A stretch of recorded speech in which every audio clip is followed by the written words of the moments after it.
Hello, David. Here we go. We're live. We're doing it. Yes, we're doing it. What's I'm going nervous. on, man? I'm nervous. Don't be. I enjoy your show. I really do. Thank you. It's a pleasure to watch.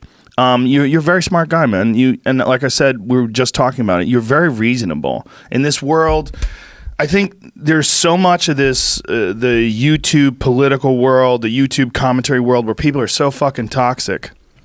You know, there's so much negativity. There's so much what they call dunking on people. There's so much dunking. You do a little dunking. Some of it's warranted. It is warranted, yes. But I don't know if it's beneficial. To the people doing the dunking? Yes. Or even to the cause. I think it is temporarily, well, sometimes it's good because it mocks people's positions and it makes people realize, yeah, that is a ridiculous position. So if you're on the fence or if you're not really quite sure how you feel about things and you see someone get mocked for a ridiculous position that maybe you've even shared for a little bit, right. Maybe you haven't explored it deeply, and you see someone who has explored it deeply sort of expose all the flaws in this line of thinking, it's good. But my thing, I interview a lot of people on the right and a lot of people on the left, and I just hate all this conflict that I'd say the unnecessary conflict, I think, is when you watch television today and you see Antifa fighting with Trump supporters and all this weird conflict. I don't necessarily think that most of it is necessary. Necessary? Well, I think the devil's in the details. Yeah. So, like, as an example, if you want to bring together, I don't know, people who are on opposite sides of the climate debate, for example. Good luck. Sure. Right. Well, why is part of that, you could argue, is if one side just does not accept science, right. How can you really bring those people together? It doesn't mean you need physical conflict to resolve it. In fact, I completely agree with you. The physical conflict is totally counterproductive. But at a certain point on some issues, I understand why there's like an intractability to the debate where it seems completely impossible to move forward, because whichever side you're on, I would argue that I'm on the right side of these issues and others would disagree. When you're far apart in a way that you can't even agree as to like what the starting point facts are about the conversation, right. how do you start? I have some ideas as to how I try to do it, but it's very tough. It is very tough. I just don't think dunking on people always, like constantly shitting on people, is necessarily the way to do it. Yeah, and I think it's important to distinguish between just straight up ad hominems, where someone is wrong and bad because I think they're a bad person or they're an idiot or whatever, to recognizing when somebody is a participant in bad faith in a conversation, to when someone has maybe fallen prey to audience capture or whatever else might be kind of influencing what and how they're doing. I think that those criticisms are legitimate, but you got to stay away from just ad hominem.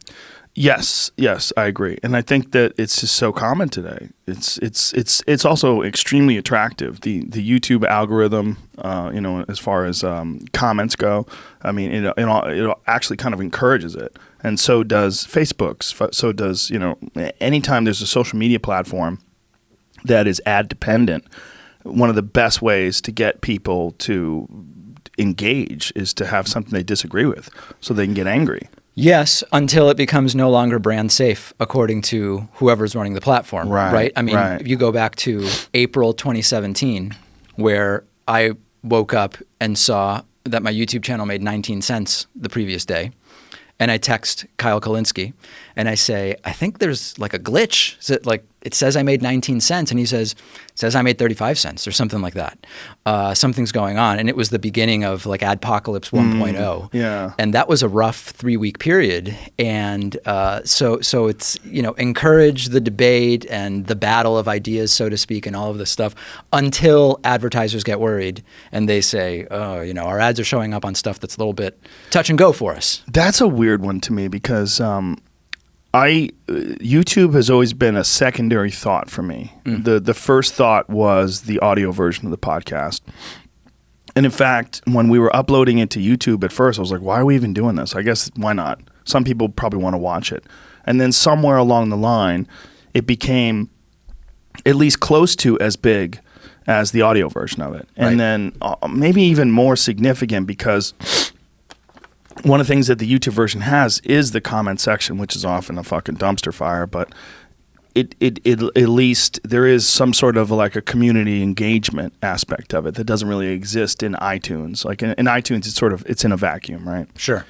But when the adpocalypse thing happened, I was like, what is going on here? Like, it wasn't my primary focus, so it wasn't terrifying. But people that only did YouTube and people that relied on that for their living, I mean, it's a huge blow. It was huge. And at the time, I'm trying to think back, I think maybe like around 30% of my entire show's revenue was coming from YouTube at the time. So it was not everything, but it was still significant, right? I mean, I have staff and overhead and all of that stuff. So just overnight, 30% going away is huge. And that's why I've tried to move to the model of telling my audience, you can skip all of this stuff. You know, even some of these other, you know, super chats and all of this other stuff. Like, we run a membership program on my website. I control 100% of it. So it's not a Patreon deal or anything? We're on Patreon, but it's not big for us. The way I think about it is, as long as, I mean, listen, yeah, there's, you know, marijuana companies that are having trouble even processing payments, but assuming like Stripe and PayPal don't say you can't even accept payments anymore, David Pakman, right? I control the entire process on my website. So when people pay their $6, all but 2.9% gets to me. And when Adpocalypse happened, I saw it as a maybe blessing in disguise, in that I could now explain to the audience, here's the problem with these algorithms.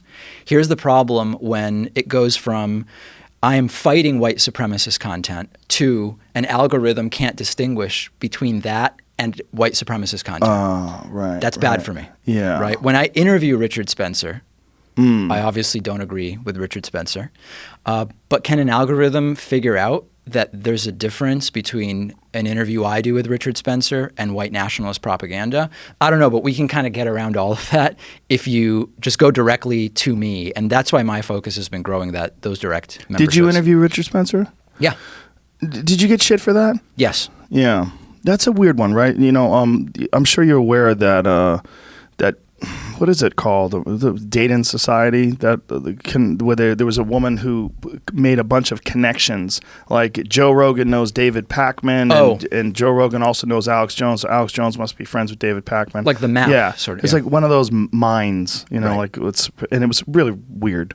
It's like guilt by association. I saw a couple of them. There was like an initial one, which maybe you're thinking of. Then there was a map of like the YouTube sphere specifically, left, middle, and right, or something like that. Yeah. And this idea that everyone's like a part of a grand conspiracy to help each other out and push right ideology, even though, you know, a lot of people that were labeled as right aren't right. Like who? Like me. Oh. I'm not right at all. My sense is your politics are pretty left on most stuff. Although I don't know you personally beyond just seeing your shows. But maybe the critique is based on, because I think that those maps were based on what is the YouTube algorithm suggesting. And so that may not be in line with your personal politics. Right. It's just maybe what we're talking about, like, if you're interested in conflict, and if you're trying to get engagement, that's the way to do it. Like, and if a YouTube algorithm is constantly suggesting people like Ben Shapiro or Gavin McInnes or whatever, and those videos come up over and over again. Sure. And I mean, so a lot of those people's channels do really well on YouTube. So if you interview someone who has a channel themselves, there's a very good chance that the algorithm, if they're watching your interview with that person, will say, well, here's a lot of their stuff. And then once you click there, the algorithm very quickly starts to build a picture of every individual user. If you watch your interview with Ben Shapiro and then it takes you to a Daily Wire video, then it takes you to like the Daily Wire second stringer guy. And then you're off who knows where, right? But it's all machine learning, right? I mean, that's for the most part. Yeah. That's it's a troubling aspect of that thing that they do where they suggest the next videos, which didn't used to be a thing. It used to be you would go to YouTube, you would watch a video, and then you would go find another video. They didn't suggest anything. And then somewhere along the line, I don't remember what year it was, but this started happening. And then they started auto-playing the next video. Autoplay, yeah. I think there was some kind of recommendation thing very early on, but initially it might have been restricted to just other videos from the same channel you're watching. Probably. And at a certain point, it started to recommend other things. And I don't know if you look at your analytics and see what percentage of your views are coming from that recommendations feed from other stuff. But it's significant for a lot of YouTube channels, the tagging your videos and getting the right metadata on them in order to bring an audience is an important thing. So it's a double-edged sword in some sense, it sounds like. Yeah. But to get back to what you were saying about, so Richard it Spencer. labeled you, as Richard, okay, yeah. Yeah. I was going to say they labeled you as right, but you're not right. What Well, other it's ones? just it's disingenuous. I mean, I've said it over and over and over again. I've never voted for a Republican in my life. I voted independent for Gary Johnson just because he did my podcast. Okay. And I wasn't happy with Clinton, and I wasn't happy with Trump. I Sure. was like, this is just gross. I'm just going to vote for Gary Johnson. I mean, I didn't think he was going to win. He had almost no chance when he didn't know what Aleppo was. Right. I was like, that was his scream. What's his face from New Hampshire? The fuck's his name? Howard Dean. Howard Dean. Yeah. Yeah. Ah! Well, voting That in was California also, I assume you vote in Sure, California. yeah. It wasn't going It's a to. joke, yeah. Yeah. But people conveniently will or they'll say that like you're a Trojan horse. You're a pretend left-wing person who's really just pushing right-wing ideologies. I'm like, well, which one? Which right-wing ideology? Is it gay marriage? Is it what is it? I'm on the left on everything except maybe the Second Amendment. Right. I think the criticism that could be levied if one wanted to make it into a criticism would be if you engage with right-wing ideas that you don't agree with, right? Like I take you at your face value that you don't agree with a lot of the stuff that your right-wing guests say. One could make the argument that by not challenging those ideas, it's implicitly lending them more credibility than maybe you think they should have. That's interesting because what I try to do with people, unless someone's saying something egregious, I try to let them talk. I want to know how they feel. I want to know what their thought process is. And so instead of just challenging them on everything, I want them to elaborate. Right. And I feel like by doing that, I get a sense of how they've come to that conclusion and whether it's logical. Right. Whether it's they've actually used their thoughts and they've really calculated and thought, this is the position I take and this is why. And a lot of people don't. There's a lot of the times when you challenge people on their positions, you find out like they don't really know what the fuck they're talking about, and that the best way to find that out is to let them talk. Yeah, like Candace Owens on climate change. Right. That was.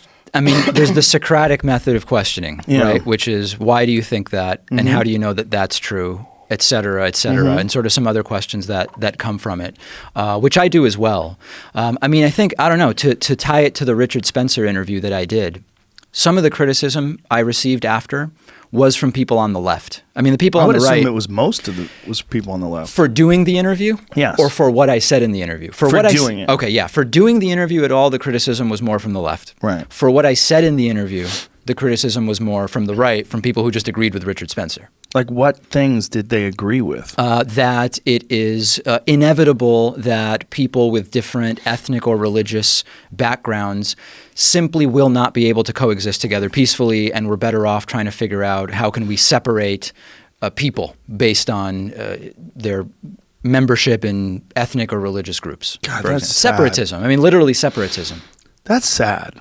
That's a sad thought that you just can't get along with people that do other things, that are interested in other things, that come from other places, that have different religions, that have different points of view. Like, why?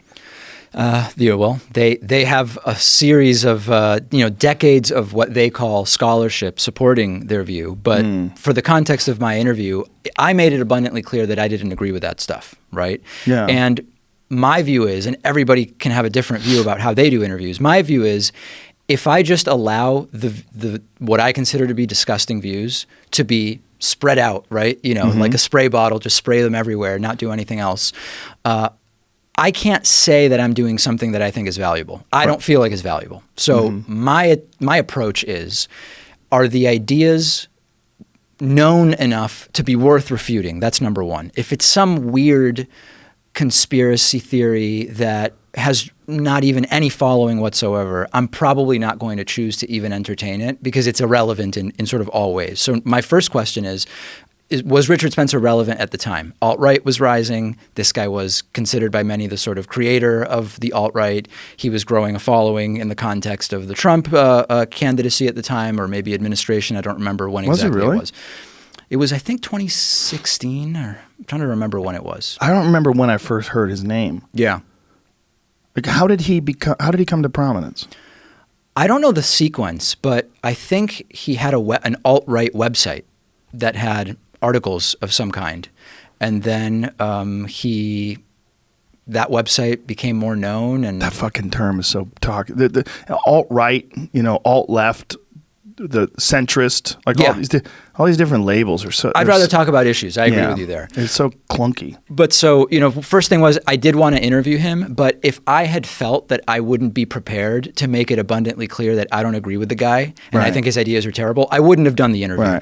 So the problem I had with the critiques from the left of me doing that, some who said, the last thing we need to be doing is giving this guy a voice. That's often how they say it, or a platform. My response was, this guy's getting interviewed in lots of other places that aren't even challenging him. Right. I'm at least making an attempt here to get something in the record that there are arguments against these ideas. These are bad ideas, and I don't want to be part of the diffusion of just the ideas themselves. I want to be pushing back. I'm going to have to watch that now. Now, when you did do that, like, what was his response? During the interview? What was his response to your pushback? I mean, he had answers. He was well prepared. I don't know if they were unique or new arguments that I was making, but there was no argument to be made that I was letting him just parrot white nationalist talking points unopposed, which I just wouldn't feel good about that. Right. It's not how I do interviews. Yeah, and then the left was upset that you were giving him, air quotes, a platform. A very small portion of the left. I want to be super clear. That's the left. I mean, my audience is very left. Almost everybody understood what I was doing. 10 years ago, I was interviewing the Westboro Baptist Church. Most people understood what I was doing. They were more prominent at the time. But there was this sliver of the left that just didn't want the conversation to take place. And I always struggle with this because, as you can see, I have no problem criticizing that sliver of the left. My concern is getting overly wrapped up to criticisms of the left that are only held by these niche slices. Yes. And that's why I try to avoid going further than necessary into those criticisms. I think there are more serious critiques of the left to be made beyond anti-speech or want to limit speech or whatever. I mean, there's sure, more, that's a pretty big issue, though. Well, I don't actually agree that it exists on a significant portion of the left. I think a bigger issue, for example, if you said, what is a serious issue that the left needs to contend with right now?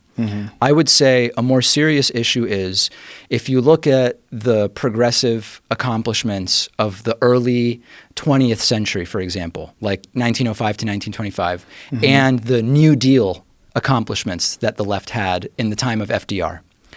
What was different, I think, then than the left now is that you didn't have to be completely in line with a specific set of policies or ideas. And I worry that now there's a little bit of the left maybe having this idea that if you're not in line on all of these issues, whatever the checklist is, so to speak, you're not really worthy of being a participant in what is clearly a leftward move in sort of the average American's political orientation. I don't want to see that prevent progress. Right. Yeah, that's the hard tribalism, right? That's where the line gets drawn. You're with us or against us, and there's one way to think. There is a lot of that. I mean, I saw it with healthcare recently. With healthcare, I don't think that you can make any serious case from the left that healthcare is fine and the for-profit employer-connected system that we have is working. I don't think there's any progressive case to be made for that. Where people will differ is, what about Medicare for all versus some other system that looks more like Canada's or the UK or Germany or whatever. And I've already started to see, when I say on my show, I'm kind of agnostic on this. The system we have is a disaster. We need a system that will get coverage to everybody. The numbers can be made to work any number of different ways. We've looked at it. But 80% of people on Medicare, I believe it is, have some additional coverage. They either are still working part-time or full-time and get coverage that way, or they're poor enough to be on Medicaid. The point is, Medicare for all doesn't solve every issue. Right. It's way better than what we have. But here's like a dozen other possibilities looking at other countries. There is a portion of the left that doesn't like that because I'm saying I'm against Medicare for all. I'm not saying that. What I'm saying is there are a number of different ways to improve upon the system we have, all of which sever this relationship between usually your employer and these for-profit insurance companies.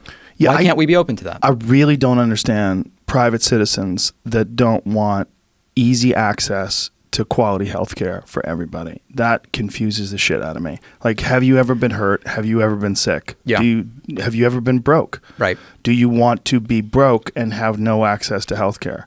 No one does. No one wants anybody they care about to not have access to health care. Of all the things that we concentrate on in this country, there's two things that drive me fucking crazy that people just dismiss: education and healthcare. The idea that you have to, like my buddy Greg Fitzsimmons, he's sending his kid off to school. How much did he say that it was?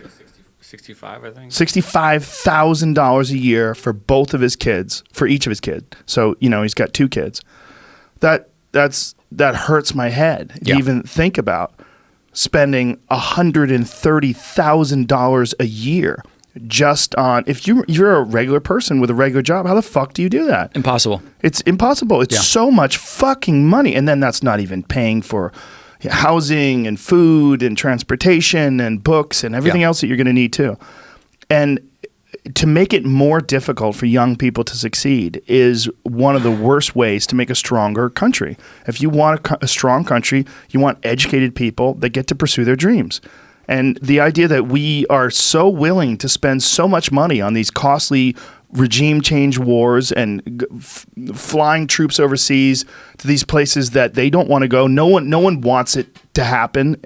And it's trillions of dollars. And people are fine with that. But you talk to them about some sort of socialized education system, and people freak out and think you want to turn us into communists. Well, I think what is really important to understand is that the facts you just laid out don't matter to people who see this as an issue of what do people deserve.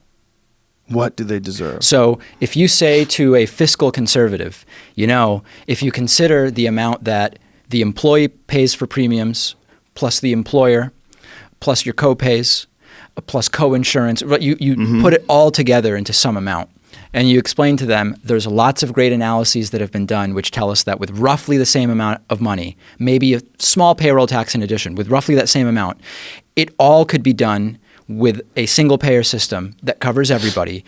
It's the same. You're taking all of these individual risk pools where you have different for-profit insurers, and then you have systems for people that don't have enough money, Medicaid.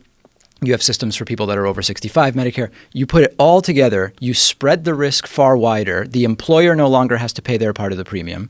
The employee no longer pays part of their premium to the for-profit insurance company. The numbers work. They're still not going to say, you know what, that sounds great. It's actually pretty fiscally conservative. Let's do it. Because at some point, there is a portion of the right that just doesn't think people have earned health care. They just haven't earned it. Education. Or education. Yeah. That's right. And it's very hard to change people's minds when that's their view. I think might be George Lakoff who I believe calls it strict father morality, which is like, how would a really strict father treat a child who comes to them and says, hey, you know what? I figured out a way that we can all have health care. The strict father, even if the numbers make sense, would say, I'm going to teach you a lesson. You haven't earned that health care, either because you don't work or you don't make enough money or you're on disability, whatever the case may be. How do you convince someone to change their mind when that's their worldview? Yeah, how do you when it's an ideologically based decision and you're on Team R or Team L? Which group of ideas do you adopt? Right. Yeah. The UK system sucks. You talk to people that get healthcare over in the UK, it sucks. But at least they have a system. It's just not the same quality healthcare that you get in America. Same with my friends in Canada.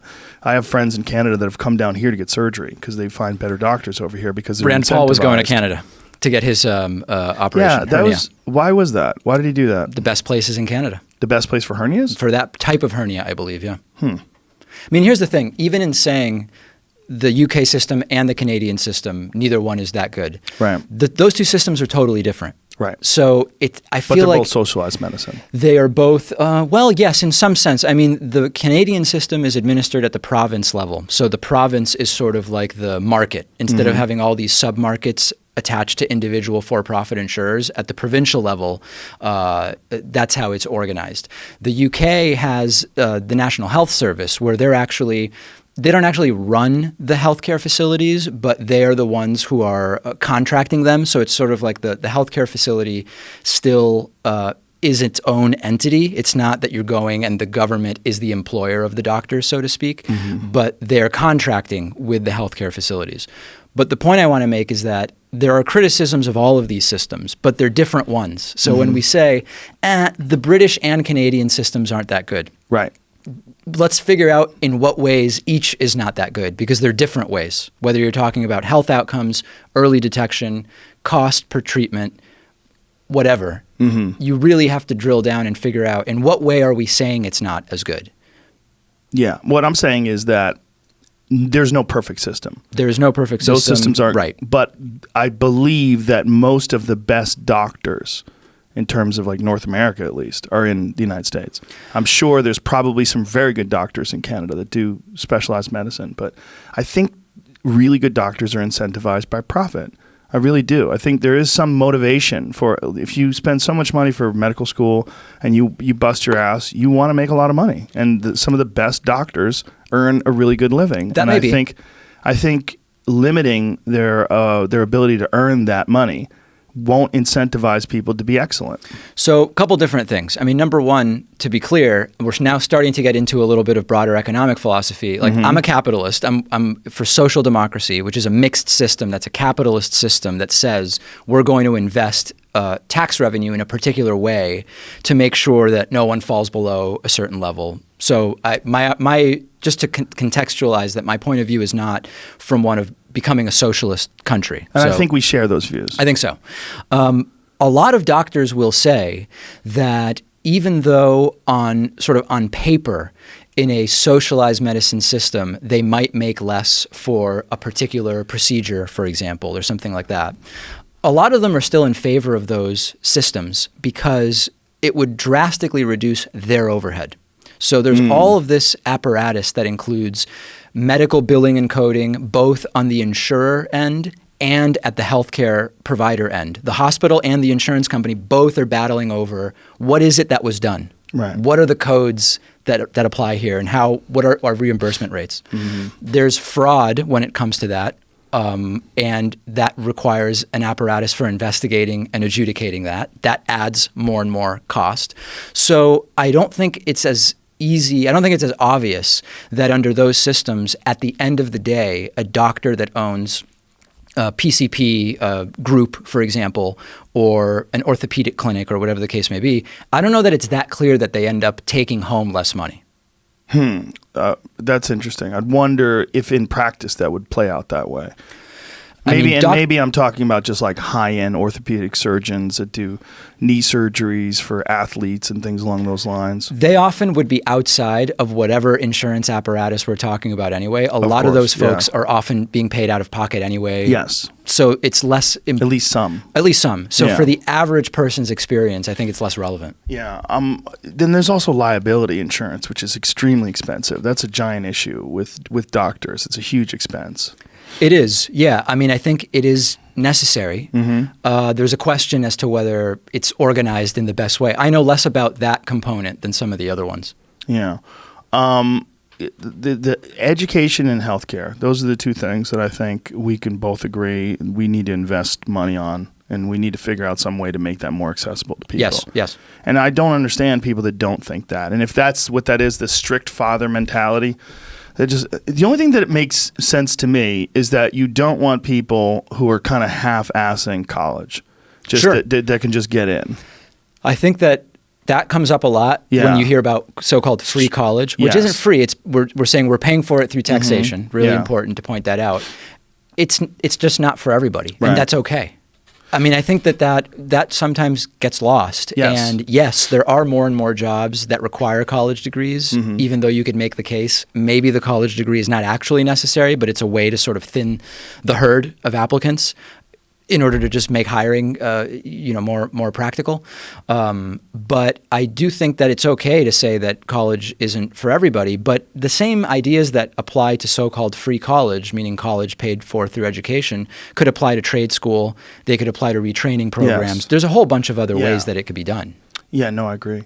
Yeah, I just the college is not for everyone thing is more true now than ever before, particularly with certain technology studies. You're learning things during your 4 years at a university that are just going to be completely outdated by the time you graduate. In what kind of program, for example? Well, Jamie, what he did with audio engineering. Oh, I see. Okay. He went to school for audio engineering. By the time he got out, it was all useless. Now, but that was not a 4-year bachelor's program, right? It is now. Oh, it is now. Okay. Yeah. When I went there, it wasn't available for that, but since then they have made that available, and that's also in the time that YouTube has made basically education free for a lot of people. Sure. So, I mean, I think with that, the issue is, in my mind, that when you consider the cost relative to the earnings potential, as you pointed out when you talk about $68,000 a year, or whatever it is. I guess taught at Boston College, and I think it was like $64,000, something like that. Depending on what field you're going into, it's almost impossible to pay that off ever. Yeah. So at some point something needs to change, and this kind of gets us into the technological automation and unemployment stuff of what happens as computers and technology start to replace jobs. And that's where I think there's a pretty clear line between a free market capitalist, a social democrat like myself, and actual socialism, like what should happen with the gains that come from those technological advancements. But as far as the education piece is concerned, it's completely unsustainable the way it is now. I knew about you before this happened, but then I really kind of got on board with you when someone was trying to get you fired from Boston University. And I remember Boston College, sorry. And I tweeted it, and I was like, what is this? This is craziness. Yeah. So it's a woman named Amy Siskind, who I don't know other than that incident where... And you had a disagreement about something. It wasn't... Yeah. And it wasn't toxic. It wasn't hostile. I didn't think so. I didn't think so. Explain what you said and what she had said that you disagree with. So we may be able to even find the tweet, but she tweeted something, the gist being that she would not be supporting any candidate in 2020 who's white or male. I think that was the gist of it. And I responded, I'm going from memory here, the gist was something like, isn't that the definition of racism? You're sort of preemptively excluding someone from consideration on the basis of race, and in that case, gender, if it was white and male. There it is right there. There it is. I will not support white male candidates in the Dem primary. Unless you slept through midterms, women were our most successful candidate. Biggest Dem vote getters in history. Obama 08, Hillary 16. White male is not where our party is at, and it is our least safe option in 2020. Right. So I said, isn't there something not progressive about preemptively dismissing a candidate based on their race and gender? I feel like there's a word to describe that. As a progressive, I won't be jumping on board. Yeah. So it exploded. You basically didn't even say it's racist. Right. You said there's a word to describe that. Yeah. And that's a very polite way of disagreeing with someone. I thought it was polite. And she tried to get you fired. Yeah. She contacted, as far as I know. So, okay. I'm going by what she said. She said she contacted Boston College and told them not to allow me to teach there. That's insane. And Boston College, since I'm just an adjunct, I'm not on staff when I'm not teaching. Like during the 3 months of the semester, I'm employed there, and the other 9 months I'm not. So I think Boston College said he's not currently employed here. And I think that's basically as far as it went. But I did talk to some other faculty there who were aware of the thing that was going on. That's a crazy thing to do. I think so. It's a nasty, mean thing to do too. Like what someone can't disagree with you, and it's a very good point. I think she probably got upset because you made a very good point, and tweets started coming her way. And a lot of people, they read those fucking comments, and people get toxic in those comments. Yeah. Random, strange people that you don't know, and then you're forced to, look at their opinions and their criticisms and their insults. That incident started me down the path of drastically limiting my social media use. Good for you. Yeah. I mean, that was the beginning. And then it became, I mean, you know this way more than I do, because I think on all platforms you have roughly 10 times the following that I do. No matter what you do, post or whatever, if you look at what the feedback is, it's extraordinarily toxic and horrible negative stuff that is only a distraction to what I'm trying to do. And most of it probably isn't. But I had Naval on yesterday, Naval Ravikant. Yeah. And one of the things that he brought up that's so huge, it's so true, is that you can have 10 positive things, but that one negative will outweigh the 10 positives. In your mind, you mean? In your mind. Oh, absolutely. Yeah. Absolutely. Especially if you're a person who's self-critical or self-objective, you're analyzing your behavior. Was that good? Was that bad? Right. And then you read that one bad comment. Fuck, are they right? Yeah. And you don't read all the people that say you're great. Oh, brilliant. Loved it. Yeah. Fuck you, loser. Oh, Yep. I'm a loser? Absolutely. I mean, listen, when I announced I was going to be doing your show, if you look at what the comments were, almost all, this is awesome, great left-wing voice talking to Joe Rogan, go get him, David, this is such a great opportunity. Can't wait to watch you faceplant. Oh, Jesus And that's Christ. the one where I'm like, man, are they right? Like, Am I going am I to going to faceplant? Fuck. So I don't know. I'm just trying to limit the amount that I'm on Don't social do it. media. One thing I am doing though, because I mean, my show is in part as successful as it is because of social media. So I can't ignore that. Right, but you don't have to engage. I don't have to engage, and I also can just say I will check our networks in the morning, then I'll spend the whole day, I'll do my show, I'll do what I need to do, and then before I sign off for the evening, I'll check it, and that's a terrible right? idea, because what if you read the worst shit right before you eat dinner or go to bed? Well, no, it'll be like 5 p.m. So you'll have 5 hours I'll to have 5 recover. hours to cool off, yeah.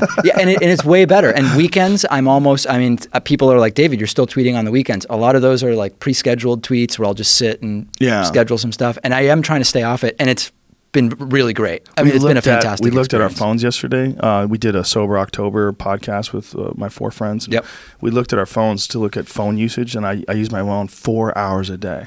Oh, I'm on my really? phone 4 hours a day. I'm like, Average. fuck, that's a lot. What app did you use to measure it? It's something on your iPhone. Oh, okay. Yeah, you have a Android. I'm sure Yeah. they have a similar thing. Yeah. Yeah, 4 hours of screen time. I'm like, ooh, that's not good. They're adding that to the computer too, so it's going to combine. You'll know how much you're looking at all screens soon. Yeah, but what if you're writing? Well, Is it going to count? That counts? yeah, sure. But that I mean, don't you're work. staring at the screen. That's how it work, bitch. Hey, that's what the argument you guys are making for the phones yesterday. That's Bert's argument. But yeah, well, Bert's argument's not good because he doesn't even write. That's ridiculous. One thing I did that actually is useful is I used to have my social apps on the home screen. And Cal Newport and some others have said, you got to get rid of those. He actually advocates getting rid of the apps altogether so that you have to go on a computer and choose to go to Facebook.com or Twitter. I haven't gotten there yet, but even just removing them from the home screen makes me significantly less likely to even pull them up. It's 2 clicks to swipe up and scroll over to the app. Right. But even just getting them off the home screen keeps me off of them significantly. That's smart. That makes sense. Yeah, I need a certain amount of access to those things with my business, of scheduling shows and things along those lines. But yeah, it's not good for you. I mean, I think one of the biggest realizations is that people don't really miss you that much. They don't hear from you for a couple of days. Yeah. Like that's one of the things where the idea of needing constant engagement comes from sort of like a slightly narcissistic point of view where like people are going to notice if I don't tweet from Thursday night until Monday morning or do anything like that. Right. And they really don't. They don't They notice. don't. They There's don't notice. a lot of other people to pay attention Yes, to. there are. There are a few people that tweet on you that are kind of crazy and that want to hear from you all day long. Yeah. Yeah, but they'll get used to it. They'll get used to you. They will. Vanishing. And I don't know. I mean, Cal Newport, have you had him on? No, I haven't. Okay. He wrote Deep Work, and then more recently he wrote Digital Minimalism. And he goes into detail about write just it down. the effect of... I was going to write it down on my phone, but it feels sacrilegious to put that as a to note. take it out right now, yeah. Yeah, I mean, he goes into detail about this stuff and just about, we need more uninterrupted periods of concentration for What is whatever. the book called again? Deep Work Newport. and then Digital Minimalism. And they're right. both, I interviewed him recently, really just Yeah. solid, very solid stuff. Awesome. Yeah. What were we just about to get into? Oh, so we were Amy into Siskind. this woman, Amy Siskind. Did Yeah. you reach out to her when she did that? And Privately? yeah. No. No? Did you reach out publicly? Well, You did publicly declare that she tried to get you fired, right? yes, I did. Did she respond? I don't know because she blocked me. Oh, God damn it. Yeah. She blocked you over that? Yeah. Jesus. That is so sensitive. What is Twitter for? Right. Is it just to fall in line? Is it just to agree with everything someone says with no questioning whatsoever? What's extra interesting about it is she blocked me on Twitter, but then I treat my Facebook profile basically as public. So I post stuff on there. It's the same whether you're friends with me or not. And I had posted something totally innocuous about I was at a restaurant or drinking an espresso on it. I don't even know what it was. She showed up there and commented that she had called Boston College and told them not to hire me or to fire me or whatever. On a post about you having an espresso? It was just Whatever a personal it was? post, right? But the point God. is, she determined that the exchange was worthy of blocking me on Twitter. But then she came to my personal Facebook page and said, I'm calling Boston College and telling them to fire you. There's a word for that. God, There might be a few. There's a gang, but there's a big one. Yeah. There's a 4-letter one. I just don't understand why someone would want to do that to someone. Why can't you disagree? Why can't you? And she's just upset that you pointed out a glaring problem with what she was saying. Yeah, apparently. And the thing is, the way I operate, I don't think even necessarily that she's a bad person. I just assume that she has, some emotional thing going on. She could have had a terrible day. As far as I know, someone near and dear to her died that day. If someone near and dear to me died, I wouldn't go to your Facebook. You wouldn't necessarily be on Twitter. I wouldn't or stalk your Facebook or post about you drinking an espresso.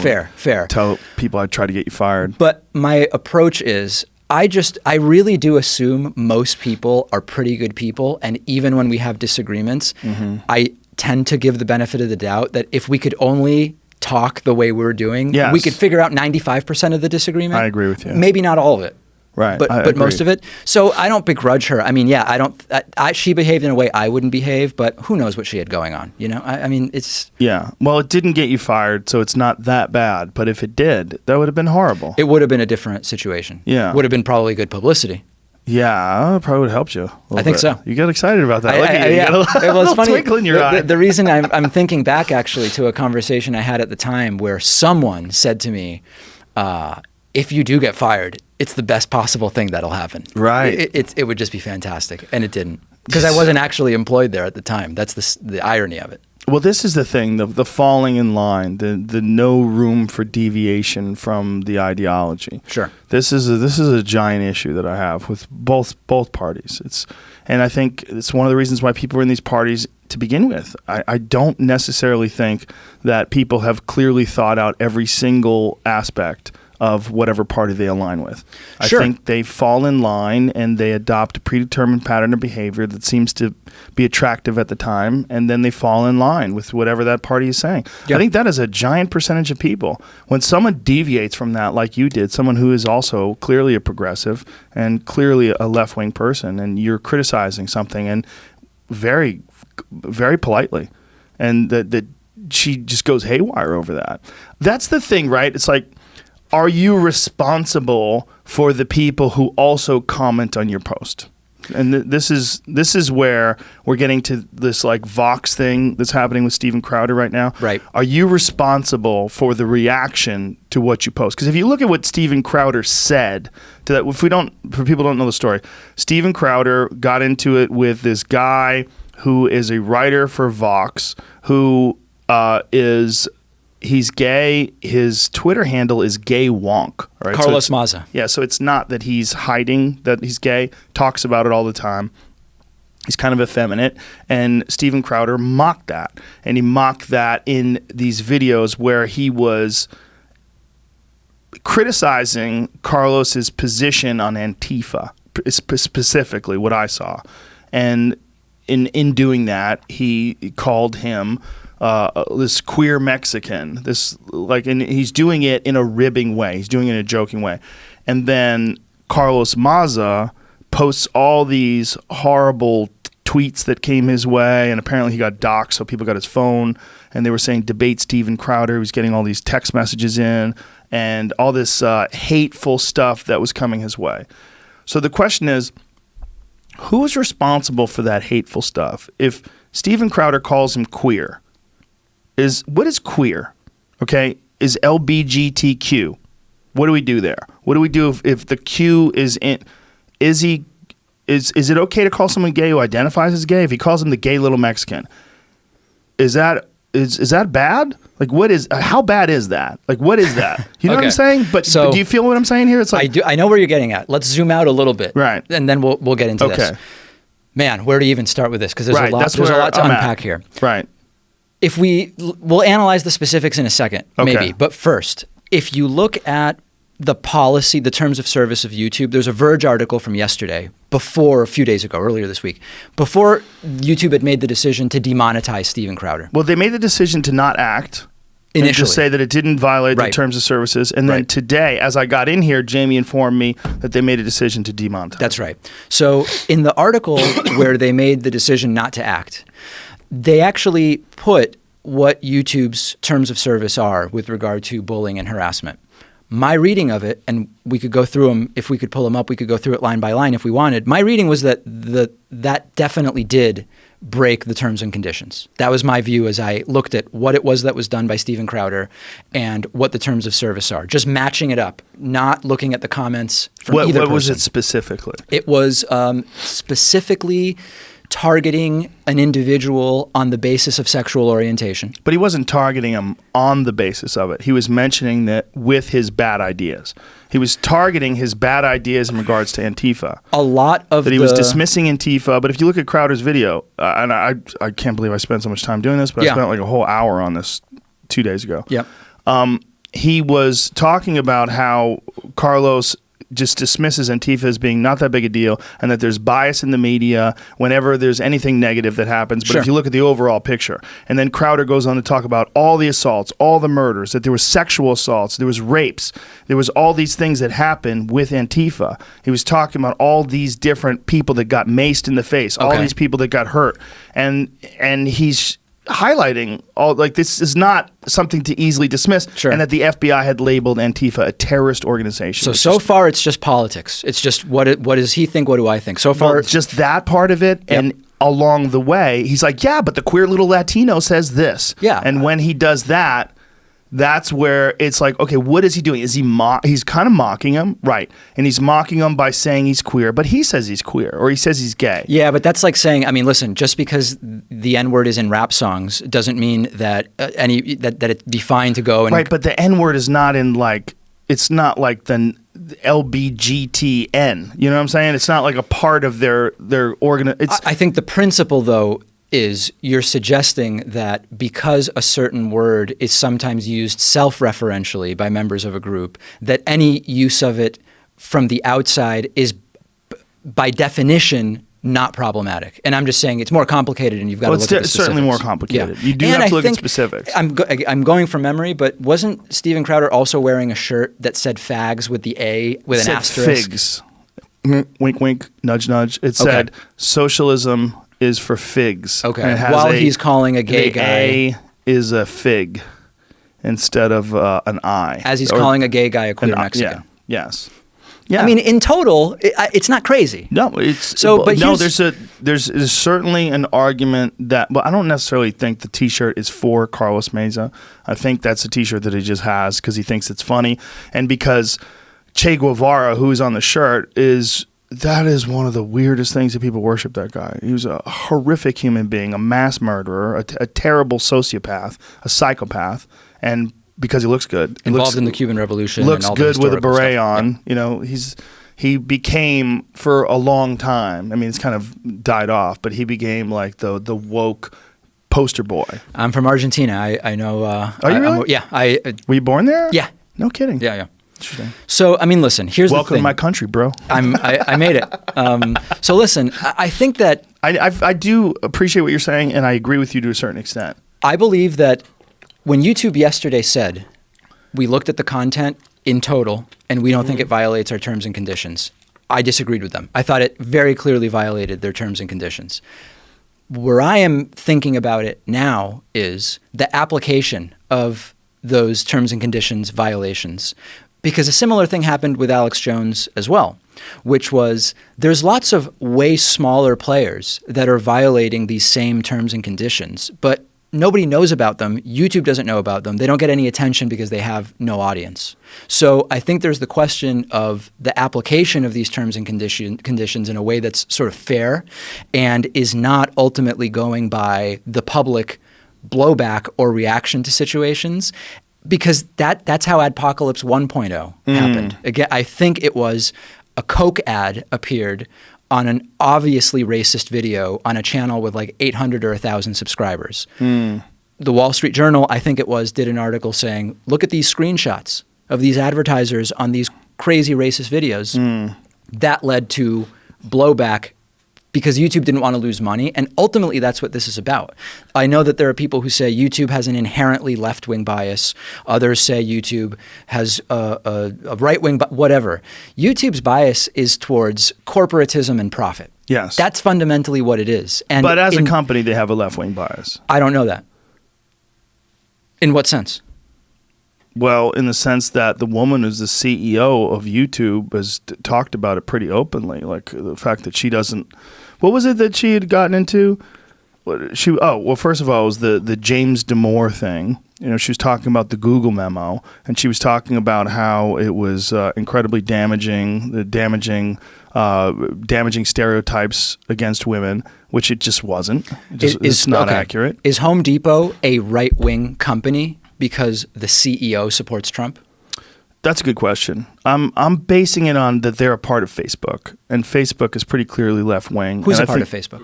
Google. Oh, sorry, Google. They're part of Google. I meant Google. Okay. Google is a very, very left-wing group, and it's all Silicon Valley, which is almost entirely left-wing biased. So I think we have to distinguish between the personal political biases of Silicon Valley entrepreneurs and the broader place that Google has in the sort of corporate sphere. Google is part of the group of huge multinational corporations that lobbies for particular tax policy to avoid paying taxes legally. That is not a particularly left-wing thing to do. Google is part of the large tech companies that, in order to avoid serious regulation of their businesses, have come up with this idea of regulating themselves, okay, which I know is a topic, self-regulation, that's come up before on your program in a variety of ways. So those are not left-wing things. And if you want to make the case that as a company, it has a left-wing politic in the outward-facing world, you have to have something more than just a lot of their engineers live in Palo Alto and are hipsters who go to coffee shops. Well, what do you think? I think that in terms of the place that it occupies within the economic system we have, they are not very different from all of the large corporations that are pushing against regulation, pushing for ways to avoid taxes, period. So in terms of economic decisions. Yeah, I mean, listen, if we want to talk about how the personal politics of the employees translate to policy, we can do that, but we need to be able to make some specific claims about how it does. What I'm saying is we know the way in which the structure that Google is a part of leads to it advocating for things that are center-right, corporatist capitalist. The status quo of tax shelters, havens, and not paying taxes, regulating ourselves, et cetera, et cetera. Well, that's what's interesting about this Crowder thing is ultimately the decision was to allow him to have his freedom to post videos on there, but the punitive aspect of it is they're going to reduce his ability or eliminate his ability to make money from it. Well, I should say reduce, right? Because he couldn't he put videos, put ads up in his video? Yeah, I mean, you can ads? Sure. So like one thing that I do is we kind of split off the ad sales from my show into an ad agency, and we're doing ad sales not just for my show but for other shows as well. And those include ad placements that are not like the pre-roll ads on YouTube. It's the host is actually talking about a product or whatever. Right. It's a live read sort of thing. Unbox Therapy does a lot of that. Yeah, that's where I first saw those. He does some pretty extensive ones. Okay. So of course you can do that. I mean, there's nothing. So he can do that, but he can't just collect revenue like I assume he's been doing before. He has a significant number of followers. I think his YouTube subscribers are more than 3.5 million. It's like it's very high. Yeah, more than me. And they've just eliminated his income that Right. comes out of YouTube.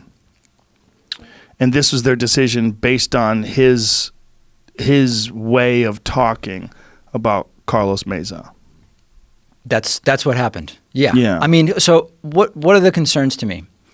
It's not that he didn't violate terms and conditions. Like I said, I think he pretty clearly did. The concerns to me are, is YouTube only going to even look into these circumstances or instances when there is a public outcry? The answer is probably yes, because why would they look into stuff nobody's paying attention to? It's Well, it not seems a good like use they of their changed time. their decision based on public outcry, based on Carlos Meza's reaction to It their does. initial decision. I happen to think their initial decision was the wrong one, but I have a sort of broader concern here, which is about the fairness of the application and also the distinguishing between content that is promoting whatever falls under any of our definitions of hateful or whatever content, and those who are fighting against it. So is it because he mentioned his sexual orientation and that he called him a lispy little queer or whatever he called him, or a queer Mexican? And if he just called him a fucking idiot and he received the exact same amount of hate, would you still think that that was a good move? No, I mean, I think that it would not fall under what they are now claiming is the justification for the demonetization. It would be different because it would have the same result. The only difference would be they wouldn't be attacking his sexual orientation specifically because of Crowder. That's the only difference. It's policing speech. You know, it really is. Here's so who gets to decide, if not the private businesses, what their rules are? That's where the real question comes up, right? Tulsi Gabbard believes that it's a First Amendment issue, and she believes that everyone should have the freedom of expression, and that as long as you're not doing anything illegal, you're not putting anyone in danger by giving up their address or doxing them or something along those lines, or making overt physical threats, Right. that you should be allowed to do that, because Yeah. that's what the freedom of the speech is all about. And freedom of speech, when you eliminate social media in this country, is your freedom is basically just yelling out in public. I mean, Yeah. we're in this weird place. It's a as weird a culture. place. As a culture, it's unprecedented, really, in terms of the waters we're navigating right now. There's a couple different things so I like the principle. Like, my principle is we do almost no moderation on any of our platforms that my program is on. My only thing that I tell my team is, if you see something that really seems to be illegal, it's calling for violence, whatever. We have a very, very high bar before we will remove anything. And quite frankly, we're just too busy. But what do you mean by that? I'm confused. Like, who's not your videos? Whose videos? Yeah. So if we find out that on our videos someone is posting endless comments, Oh, in the for example, comments. yeah, in the Okay, comment the section. comments. My personal view is, if it's not illegal, I just let it all be there and Yes. sit. That's my personal view, and that's a great principle to have. Well, we don't touch them. We leave them alone, even though we get accused of it. But the question is, YouTube at one point in time had thrown out there that they were going to make people responsible for the things that were in their comments. And I they could vaguely remember that, but it didn't ultimately I think happen. they backed out of Yeah. it very quickly when they realized that places like yours, Right. which like your average video gets how many thousands of comments? A lot, and many of them anti-Semitic. And how would you, and how would you even be able to look at all those? I mean, you would have to be 24/7 monitoring them, because Right. you've also got people that are watching your videos from overseas at all times of the night. Yep. So I think that the principle of only illegal content will be removed is great. That's my personal Yes. principle. However, I think that there is no serious case to be made that a private company can't say, these are our terms of service. And if you want to, I mean, it's sort of almost a conservative principle, right? Mm-hmm. The idea that unless illegal things are going on, we are not going to tell a business how it is that it should be run. And that's where I think a lot of right-wingers start to stumble on this issue, because they're calling for a very invasive form of government regulation. They're calling for the government to step in and even break up these organizations Sure. because they've gotten too large. But you're hearing that from the left as well. Yeah, well, I think there's a difference, though, between Elizabeth Warren saying we should separate the social platform, Facebook, from the ad sales revenue generating piece of it. That's one thing that falls under antitrust.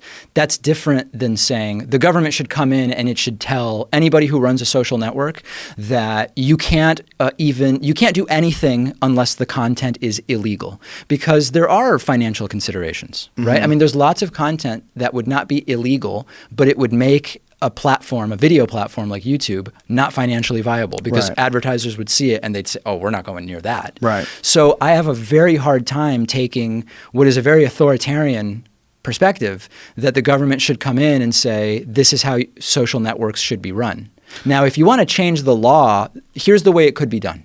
If you want to change the law and argue that these platforms have gotten so big that they represent more of a town square, so to speak, then okay, maybe you could pass a law that changes how they would be regulated. But that's typically the type of stuff the right is against, because it is more regulation. It is more regulation, but it's regulation to keep a private company from regulating against free speech. Do you see what I'm saying? It's a sneaky kind of regulation. It's a regulation that's enforcing the First Amendment and the people's ability to freely express themselves.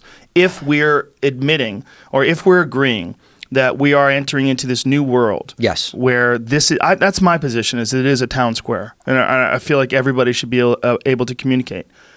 The really unfortunate, unsavory aspect of it is when someone gets harassed, like Carlos Meza was because of this, where people are sending him all these homophobic tweets and all this. I mean, he's getting text messages and all this shit.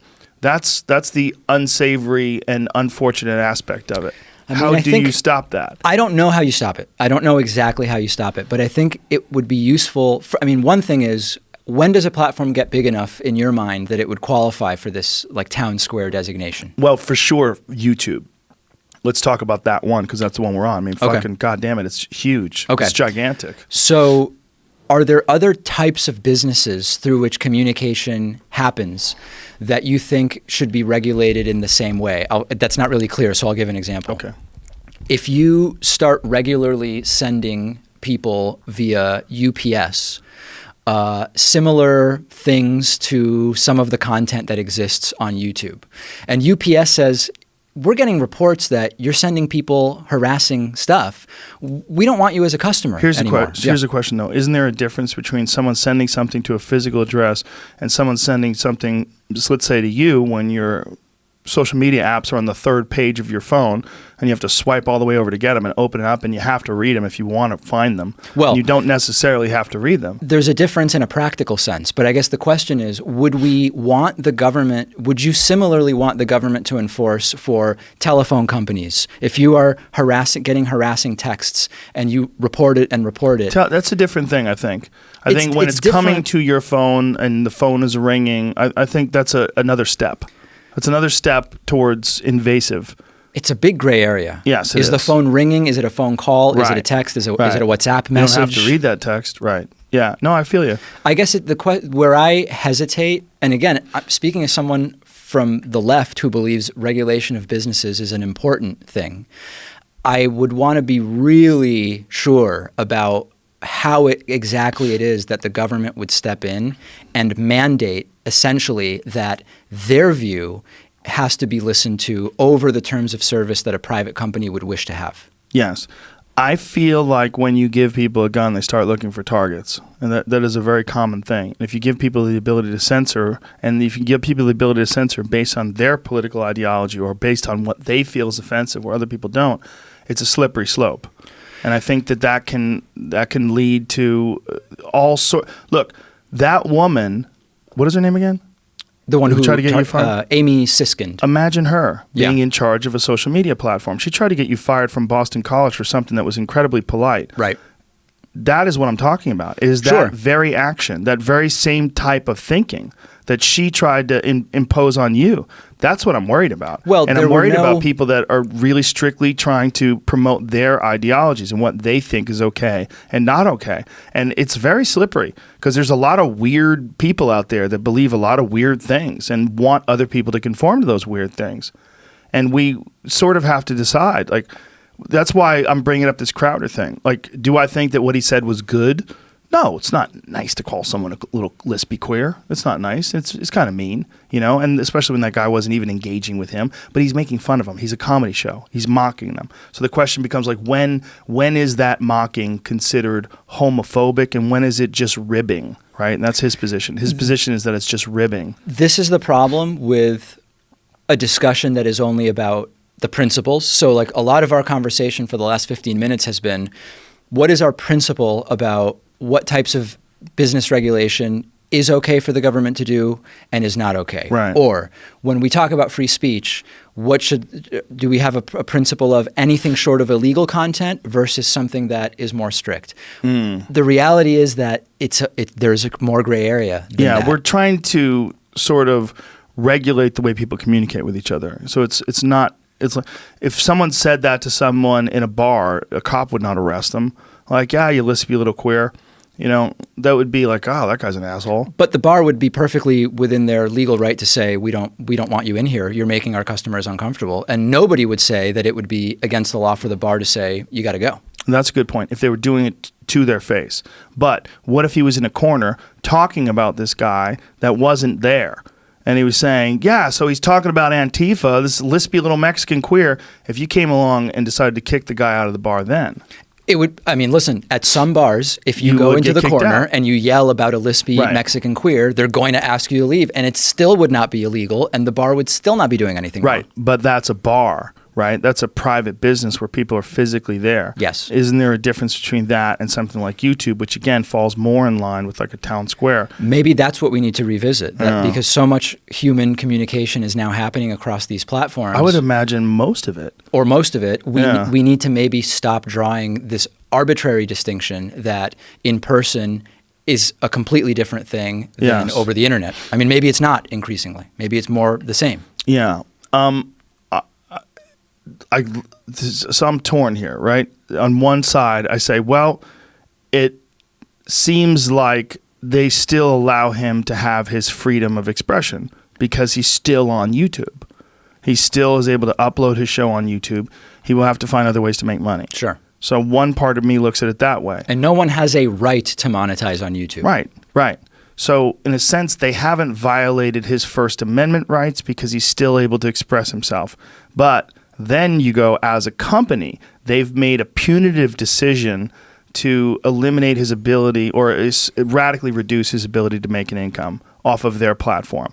That seems like, and I'm not supporting that they did it, but that seems more reasonable as a decision, right? To say, we're going to demonetize you. That seems more reasonable. But the problem is there's no alternatives. There's nothing remotely like YouTube. There's no alternative to YouTube for him to regain that same level of monetization. Yes, or for people that share his viewpoint and share his ideology and share his positions. And there's no right-wing YouTube, is my point. And there's I would challenge the idea that YouTube is left-wing. I mean, in terms of its enforcing its policies. How so? I mean, they have just this particular issue. But this isn't a left-wing. How is this a left-wing enforcement? I mean, I think it is because Carlos Meza is progressive, and because the argument that he was making is a very left-wing progressive argument, and this is what Crowder was going after. He was going after the argument. In the process of going after the argument, he mocked his sexuality and his appearance. I can assure you, if it was focused merely on how much of a problem Antifa is, this would not have happened. I mean, I think we both agree to that. For sure. Yeah. No, it's all about mocking the guy's sexual orientation and looks. That's if Carlos Meza were a gay Republican and the exact same thing happened, do you think the outcome would have been different? Yes. Why? I just don't think people would be interested.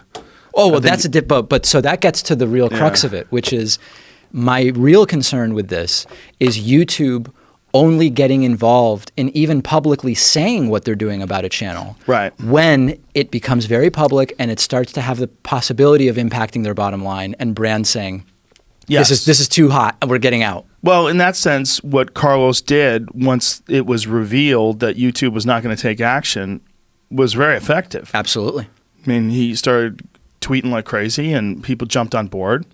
He connected it to the LBGT movement and then it became this thing. I mean, the other side of this is, I mean, I don't know if we even want to go into identity politics, so to speak.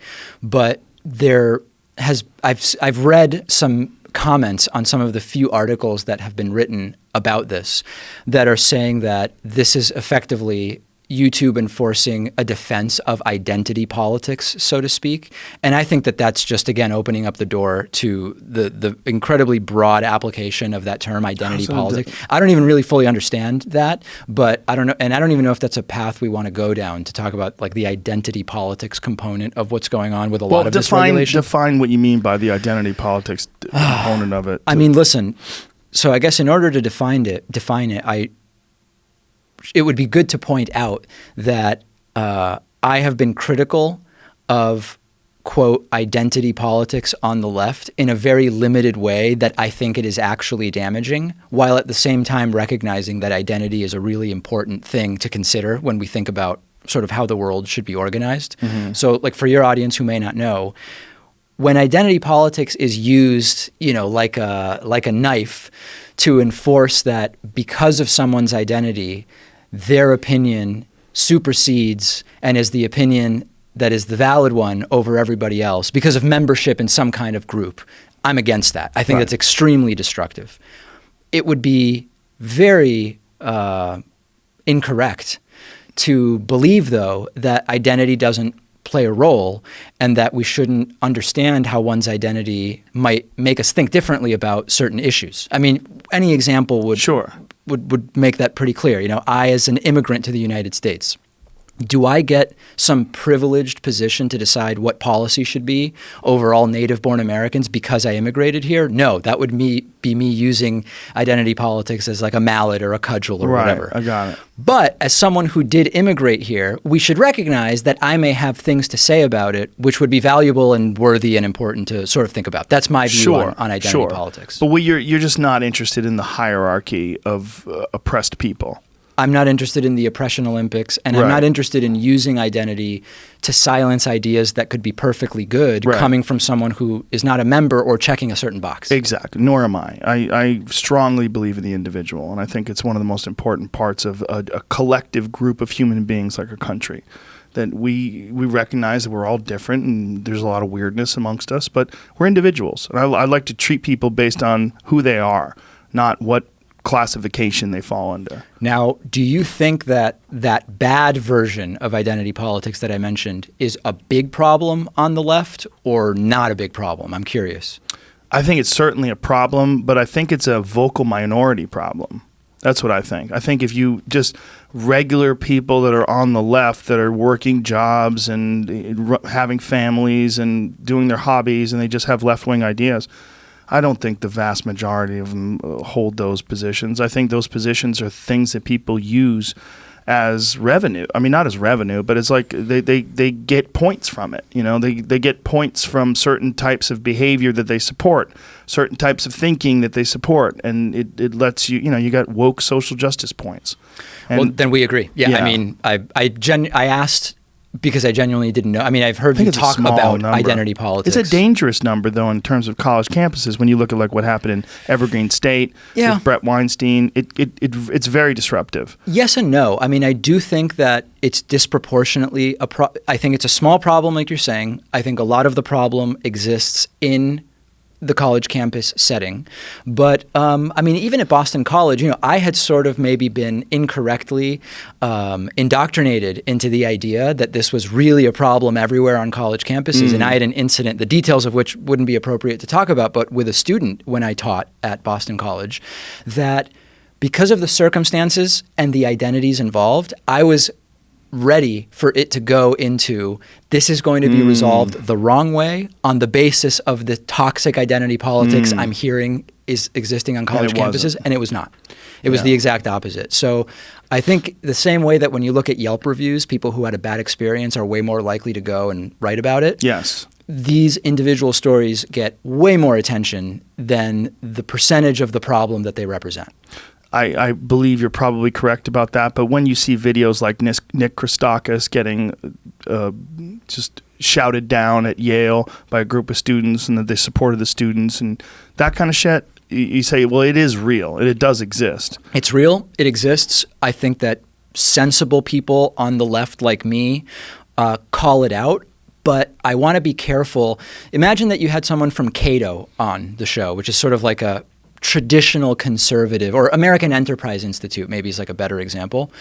And a lot of the conversation was about getting them to talk about or denounce the alt-right, for example. Yes. I'm sure they would do it, but how much Right. should AEI denounce the alt-right when that's like a different thing That's a very good example. Yeah, it's a very good analogy.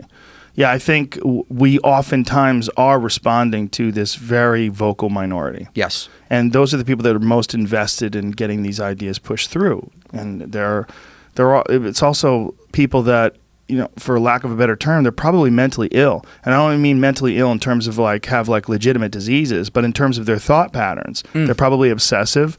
I mean, I've had friends that were, especially friends that were heavily involved in this kind of stuff before, and it was very damaging to their mental health. This type of stuff being politics?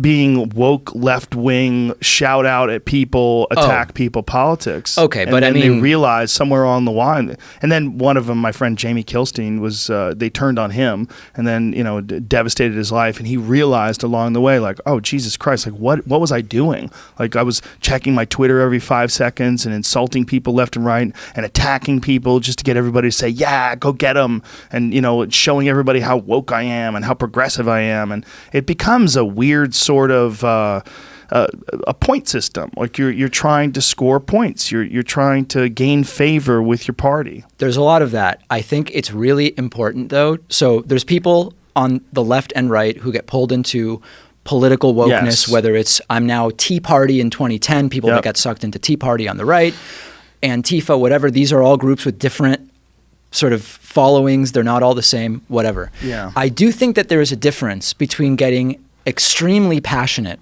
about the idea that everybody should have access to just basic health care, then getting extremely passionate about the idea that we need to go out of our way to shut down every abortion clinic in the country. I think that there's a difference. Sure. And so I don't want to participate in a false equivalency between, you got very far left and very far right people, and they're the same.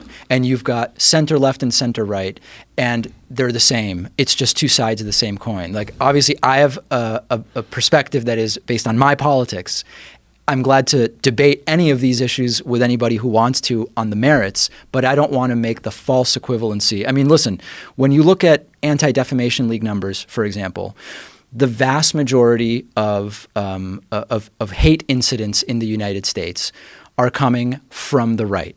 We could talk about other ways that the left is active. We could talk about what it means or how things should be categorized. But that's the reality. And so I want to make sure I don't play a false equivalency game. My audience would crush me if I did that, number one. But I think it's just wrong. I think it's wrong to do that. I don't think the facts bear it out. I think you're right there. And I also think that these false equivalency kind of conversations they're ridiculous because each individual conversation about each individual issue deserves its own discussion. Yes. And to say, what about this? Or what about that? Those whataboutisms, those are the death of any real rational discussion because they go on forever. They go on forever. There's no, it's like this is why scrolling Twitter endlessly is a problem because there's really no end. You could always scroll a little more. To the end. Right, yeah. Yeah. The new tweets are coming fast. It's the same with a lot of those What if anyone's ever conversations. done that, just scrolled until their phone died?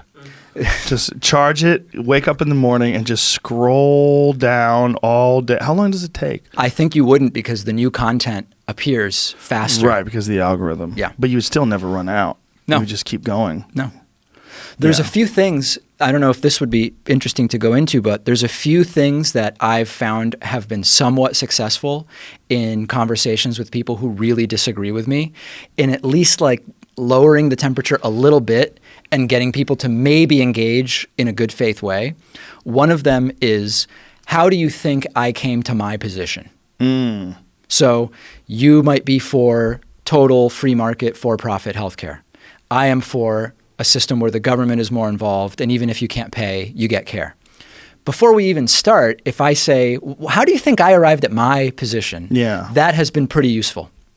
Another example is, I think this came from Peter Boghossian, who I think you've had on. Yes. The defeasibility question, which is, what evidence, if I presented it to you, would bring you over to my side? I'm not saying I have that evidence or that it exists, but give me a framework as to what is keeping you from seeing this my way. Because sometimes that exists, the person just doesn't know about it. Those are two tools that I have found super useful in trying to make some headway with people who are hyper-partisan and very escalated with a lot of these issues. Yeah, that makes sense. Yeah, it's very difficult to have good faith conversations with people when you disagree with them, and you have to have discipline and you have to have some sort of a sense of self. Yeah. And you have to know how to be calm and kind. The descent into insults and dunking on people is one of the reasons why at the beginning of the conversation I was saying that one of the things I enjoy about your YouTube videos is you're a very reasonable, rational person, and you don't get crazy and animated and insulting. And I think we need more of that, because I think even though you're not going to convert some people, there's just a certain section of the population that disagrees with you that's just going to. Right. But there's a significant number that are going to go, hey, this David Pakman guy he's reasonable. He's making a lot of sense. He's intelligent and articulate. Well, my goal is, and I think that it's sort of working in that we have a lot of Trump supporters who are paid subscribers to my show. A lot. We have some. Are they taking notes? Maybe they are. Right to the boss. But my goal is that would be an interesting day if I wake up and Trump has responded to one of my videos about him. What would you do? I think it'd be a good day. Well, that's what Colbert did. How funny was that when Colbert was on TV? He's like, Donald. Yeah. How did you not know that you shouldn't respond to me? Right. Yeah. That's rule number 1. It's an important one unless you want to create a shitstorm of a very certain kind. Yeah. My goal is I don't pretend to be neutral. I think neutrality is almost always false, because on most issues, people are not indifferent. I mean, neutral is another way of saying indifferent. You could be conflicted in neutral. You could be conflicted in neutral, but I try to at least be objective and transparent in how I arrived at what I believe. So you can disagree with my conclusion. You can even come to me and tell me the facts I've used to reach the conclusion are incomplete or wrong, but I'm completely genuine in how I arrived there. And I think that is why we have there's obviously, if you look at YouTube comments, there are right-wingers that watch my show, but choosing to support it financially is a different thing. And I get emails from conservatives who say, I don't agree with your conclusions, but I do find that you're at least reasoning through the issues in a way that resonates with me, and I want to support the fact that you're doing that. That's outstanding. That's a huge victory. It really is. In a sense. In my eyes, in this day and age, yeah. I think this is the most polarized time I can remember as a 51-year-old man looking back at, my history of paying attention to social issues and the way we communicate with each other and just the partisan attitudes that people seem to have. I think it's probably because of Trump. That's a giant part of it.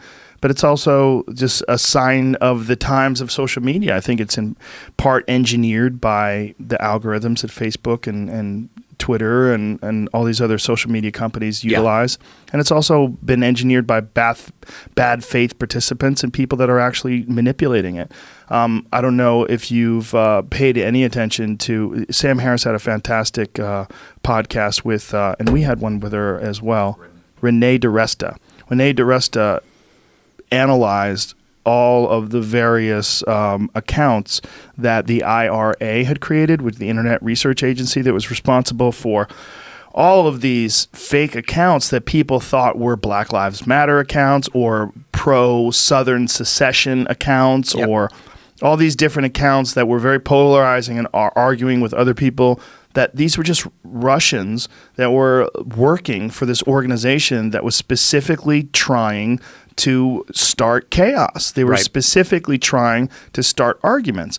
And when you see that, and then, that's a factor. That's a giant factor. That kind of shit is a factor. And that is sort of become part of the sport of social media, has been arguing. Absolutely. I don't do it. I don't engage, but I do go on Facebook sometimes and someone makes an abortion post and I just watch the chaos like, oh my God. Yeah.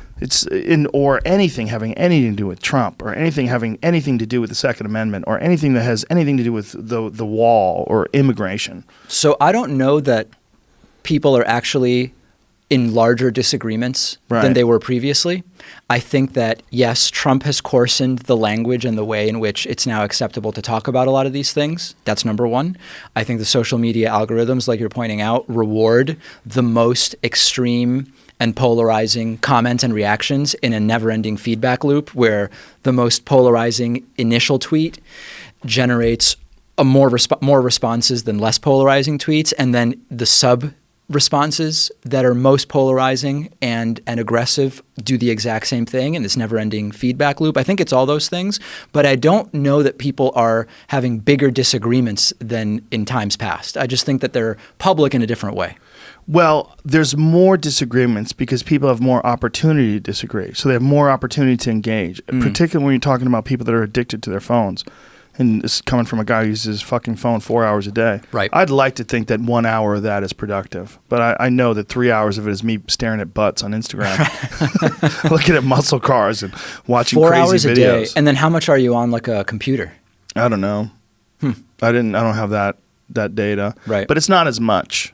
And the good thing about it is most of my bullshit I'm doing on the phone. Most of my computer work, unless I'm laying in bed and I just watch, embarrassingly enough, I watch YouTube videos on pool. That's what I watch before I go to bed. Yeah. Oh, that's interesting. Well, I play pool. Yeah. So I watch like professional pool matches before I go to bed because it's calming. Yeah. It's relaxing and I analyze positions. And That's interesting. I do the same thing with chess. There's There's like chess streamers that I watch, great. and it's like a similar. Yeah. And you could kick back and sort of, you're engaged, but it's nothing crazy, and it's also kind of stimulating in an intellectual way. Right. Yeah. And it's different than politics. Yes. Like on weekends when people, like my mom will, want to talk to me about politics. Oh. And I'm just like, I did this all week, Mom. Yeah. Did your mom watch your show? She does, and she watches other shows, and my family's super political. So, really? Yeah, so on the weekends, if it's Saturday, I'm right in the middle of my break period. Between, Are they left-wing? Oh, yeah. Thank God. Yeah. Of course. Jesus, if they can weren't. you imagine? Could you imagine? Some mean dad calling you up. What the fuck is wrong with you, David? I might have had to defoo. Defoo. Yeah. Yeah. Anyway, indeed. I think that there's more opportunity, as we're saying, to disagree with people, more opportunity to argue. And in those more opportunities, you're seeing more conflict and I think more polarization. And I think, again, the social media algorithms and all the other nonsense that gets, I really do believe that the feeling that I get, but it also might be because a big part of my job is being on the internet. So maybe I'm more engaged with it. Our view skews it a little bit, but I think, so in practice, let's imagine that the disagreements are equal to what they've always been, but there's more opportunities to disagree, and the algorithm favors more escalated disagreement than rational conversation. The effect is that you might meet someone with whom you have 80% in common in terms of your political views, but the circumstances in which you engage with that person are going to be on the 20% that you don't. So it makes it seem as though you just have very little common ground with anybody. Right. Because the 80% agreement becomes background. And the social media platforms, the debates happening on YouTube, elsewhere, are focused only on like the most divisive fraction of one's entire political views. And that's, I think, what the problem is. But it makes sense because most people agree that, I don't know, gas stations, just to pick something innocuous, most people agree that it's good to have a regulatory system that makes sure that when you think you've pumped 5 gallons of gas, you've gotten 5 gallons of gas. Yes. It's so uncontroversial that nobody's going to talk about it. Like, it makes sense that the focus is going to be on the disagreements. Where it's damaging is then when you meet people in real life and it's hard to relate or even be in the same room because only those differences are sort of like played up or relevant. Yes. Yeah, that conflict gets highlighted. You have conflict bias. Yeah. I don't know where I see this going. That's one of the more interesting things about, particularly with social media and like things when you come to this Crowder situation. I don't know where this is going because I didn't know this was ever going to be a thing. I had never really considered that there was going to be some digital town square that we were all going to be enjoying, whether it's Twitter or YouTube or whatever it is. That might even need regulation. Yeah, that might even need regulation. But getting back to the Crowder thing, the issue so you agree with it in the sense that he was mocking this person's sexual orientation and appearance. I agree with the assertion that YouTube's terms of service as written were violated on the basis that he was singling out an individual, and the characteristics that that individual was being targeted with or spoken about were sexual orientation in terms that the terms of service say is not allowed. Is that different, in your opinion, than someone singling something out for what you believe is their mental incompetency? Well, mental incompetent. Do you mean that they're ignorant, or that they're mentally ill or cognitively limited? Cognitively limited, mocking their ability to think, mocking their intelligence, mocking their decisions, mocking the way they talk, and then encouraging other people to do the same thing. And then that person gets harassed based on their intelligence, based on their performance on particular YouTube videos and conversations. And there's active harassers. There's people that do that. Is there a difference between, say, what Sam Cedar does to Dave Rubin? What does Sam do to Dave Rubin? He has... I don't know that I've seen that video. Dozens of videos. Don't say that video. He has dozens of videos where he's just dunking on Dave Rubin. So, I have some as well. I believe that they are substantive. That's my view, is that my videos about Dave Rubin are substantive. I don't really watch any left-wing stuff because I want to try to isolate myself enough to make sure that what I'm saying are my ideas unique, yeah. and that I'm not taking them. So Sam's a friend of mine. Sounds like a comic. And that's interesting. Yeah, comics do that. I don't know, but if there's some specific examples, we could comment about them. But I think that to your first question, there is a difference between going after someone for sexual orientation, right, than going after them for the fact that they say things that are wrong or don't know stuff, until you're making fun of someone who has an actual handicap of some kind of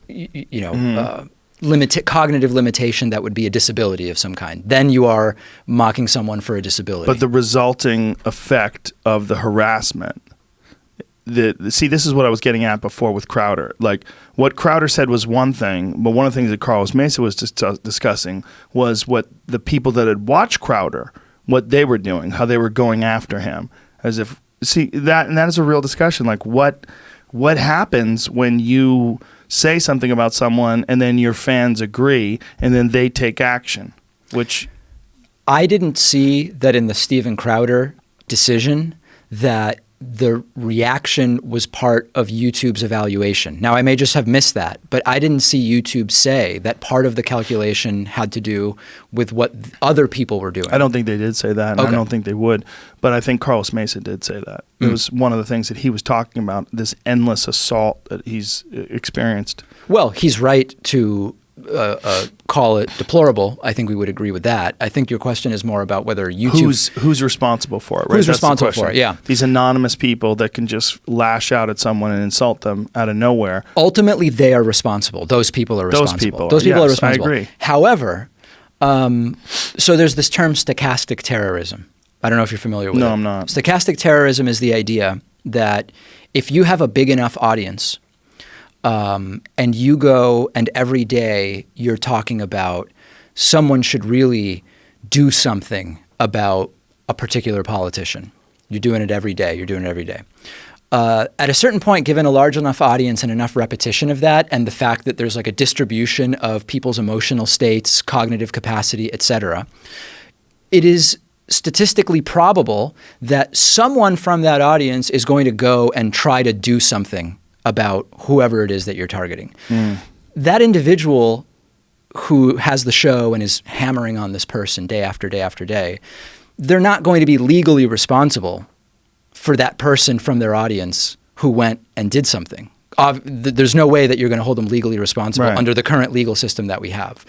But you could argue that it is irresponsible in some way not to understand that your consequences have actions. Of course, the person who goes and does the violent act is the primary person who is responsible. Right, but as long as you're not calling out for that act, how do we make this distinction that someone is encouraging that act or someone is at least inspiring that act? They're judgment calls. I mean, listen, I can go on my show and I can speak in vague terminology or specific terminology. You know, imagine that there's a local business that I don't like. I could go on my show and I could say, this business did this, and I need everybody in my audience to show up there and to make it impossible to get in and patronize that business. That's very clearly on one side of the gray area. I could instead say, you know, there's a business, and I could say the type of business, but I not name it. If it's a small enough town, people would know exactly what business I'm talking about. And I really don't like the way I was treated there. And if only there was some way that someone could do something about it. The effect could be the exact same one. Right. I don't know how you measure when it's on one side or the other. It's like, right. You could somehow or another remove your you could somehow or another make it so that it's, I'm agreeing with you. Yeah. You could remove your responsibility for the action in some sort of way. What's This just got interesting. I was trying to find a tweet from Mazza about him sending or asking people to flag Crowder's videos. Did you get the one where he asked people to go assault people with milkshakes and humiliate them at every turn? YouTube tweeted an hour ago, or 12:30, that to clarify, this is responding to Carlos Mazza, to clarify, in order to restate monetization on his channel, he will need to remove the link to his T-shirts. Oh, so it's the Figs T-shirt. Yeah. Oh. Well, that's all he has to do? He specifically asked about that, and then they responded, that's all he has to do. Wow. That's pretty easy. That's pretty straightforward. It's pretty straightforward. Yeah, this shirt's stupid. But, you know, he's a comedian. I mean, that's what Crowder's doing. And in his doing the thing about Meza, he's mocking him for his appearance. But Carlos Meza specifically encouraged people to throw milkshakes at people that disagree with him, and to harass them publicly and humiliate them. So one thing doesn't public. justify the other. No, it doesn't. But that is more egregious. How far asking people to assault people and asking people to physically humiliate people in person, in my opinion, is more egregious. I don't agree with mocking his physical appearance. Well, his physical appearance is, that's just what it is, you know. But the sexual orientation aspect of it is like, yeah, I get it. It's not nice. How far do you think this is just a comedian thing goes? Because I hear that a lot in just excusing things that are said. Well, he's trying to do comedy, right? So he's trying to make fun. Is he? Yeah. Well, hold on. But comedy and making fun of someone are two different things. Like, I don't do comedy, but I will sometimes make fun of things people say. Right, but he's doing it to be funny. He's making fun of things specifically to be funny. And sometimes, you know, when you do that, you go too far. You cross lines. I genuinely did not realize that Crowder does a comedy show. Oh, yeah. His show is a comedy show. Wow. Yeah, a lot of it is funny. He does some funny shit. He really does. Whether you agree with him or disagree with him, he's done some hilarious bits. I'm reacting in real time because I had no idea. He has this bit he does about this French socialist. He puts on a wig and pretends to be this different person. He's pretended to be a transgender person. He's done a bunch of these infiltration videos where he'll go into these ridiculous organizations and ask them questions. But it's very much a comedy show. Dressing up like a trans person's funny? It is if you're funny at it, if you're good. I mean, Mrs. Doubtfire, wasn't that funny? And that's what he was doing. He was dressing up as a woman. He was dressing up as a woman. Right. He was dressing up as a woman. And that's a great movie. I agree with you there. Well, there's some funny shit in... Yeah. Look, how many times in Living Color did they dress up like women? There's some humor to someone who is a man who's dressing up like a woman. Sure. That can be, and I shouldn't comment specifically on Crowder doing it if I haven't seen it. No, he's got some funny shit. He does. You know, and I'll take shit for saying that. He's funny. He makes me laugh. That's why I'm staying quiet. Yeah, I know. I understand. I get it. I don't agree with him, you know, constantly going on and on about this guy being queer or calling him a lispy little queer, but he's doing it to try to be funny. So the question is, when can you do that to be funny? And apparently with YouTube, you can do that and be funny. As long as you remove don't the have T-shirt. that T-shirt. Yeah, which is interesting. That's actually even weirder now. It's weird. That if he removes a T-shirt. A link to the T-shirt. Oh, so he can still sell it. He just can't link to it from YouTube. I think that's what they're saying. That's so minor that it's hard to. I mean, it is, but it isn't, because it's sort of encouraging people to buy it, and then YouTube would say, well, if you have an ad on that, then you're encouraging homophobic behavior, and we can't allow that with our monetization policy. I mean, it's minor in the context of everything else that's wrapped up in this. Yeah, it might be an important, fun, revenue generating T-shirt for him. I think so much of this again, these disagreements on issues, it comes down to what you and I were talking about before, that if two people are in a room together, 95% of what they're talking about, you're going to agree on. When someone's making a video on someone, if they just to say like, fucking David Pakman, man, here's my deal with that guy, and then you just ranting thing, Sure. and I hate his fucking neck, and I don't like his shirt, and his face is stupid. When people do stuff like that, like it's a terrible way to communicate, because it's, first of all, you'd have to be a real asshole to say most of the things that people say about things when they're dunking on them in person. You have to be a bad person. Yeah. So you know the person's going to see it. So you're just deciding, I'm going to be a bad person, but I'm going to pretend I'm not a bad person because I'm going to do it in a way where they're not in the room. So I'm just going to shit all over them and give them my real opinion. Sure. But it's not like it's not like you and I are at dinner and you're like, fuck this guy. And that's how people talk. Yeah. But when you're doing that, but you're doing it, you're broadcasting it. I think we're all learning in this process of doing podcasts and video blogs and all this stuff. We're all learning that you're not alone. You are doing this and you're saying it in a way that person's going to see. And the same could be applied to Dave Rubin and Sam Cedar dunking on him all the time. It's kind of the same thing. And Michael Roberts as well. It's the same sort of thing. That's what they're doing. Yeah. And they're saying things that they wouldn't say if he was there. In person. Right, but sure, they would okay, say we're all guilty if they of that. were sitting around having lunch together, talking shit about some stupid thing that he said the night before. Yeah, that's fine. And I don't think, whether or not you would say something in person doesn't tell us whether it's a fair or unfair critique. True. I think it's fair to say. I try to avoid strict ad hominems. Listen, we're all trying to build an audience, right? So at a certain point, yes, like I will pick titles that I think are the most interesting titles to get people to watch the thing. Or whatever, or I'll use vocabulary that I might not use in person. But at least what I'm trying to do is make it as substantive as possible and to sort of like justify how I came to my conclusions. Yes. That part of it in-person conversations usually will not lend itself to like screaming or violence or whatever, if that part is the focus. I completely agree with you on that. Yeah. I think we'd be better off if we did try to communicate with, but when you're doing comedy, that goes out the window. It does. But even comedy aside, I agree with the principle. Communicate. Battle of ideas. Marketplace of ideas. Very, very big ideas we all want to hear about, and what are the best ideas, and let's rank the ideas. There are people whose views are so extreme that you can't really bring them to the table as reasonable negotiating partners for figuring something out. Right, like Richard Spencer. Sure. Or even, okay. Imagine Louis Farrakhan. Louis Farrakhan, who I've spoken out about many times. Imagine that we want to figure out what the tax rate should be. Something that politicians have to do all the time. If you have a group of people who believe that we need a 25% flat tax and a group of people who want, like an escalating progressive tax that gets as high as 70% on income over 10 million, whatever, right? Like fill it all in. All those people are going to be able to have a conversation. If someone comes in who says, any taxes that the government collects are a form of slavery, how do you integrate that into the conversation about how to set tax rates? You can't.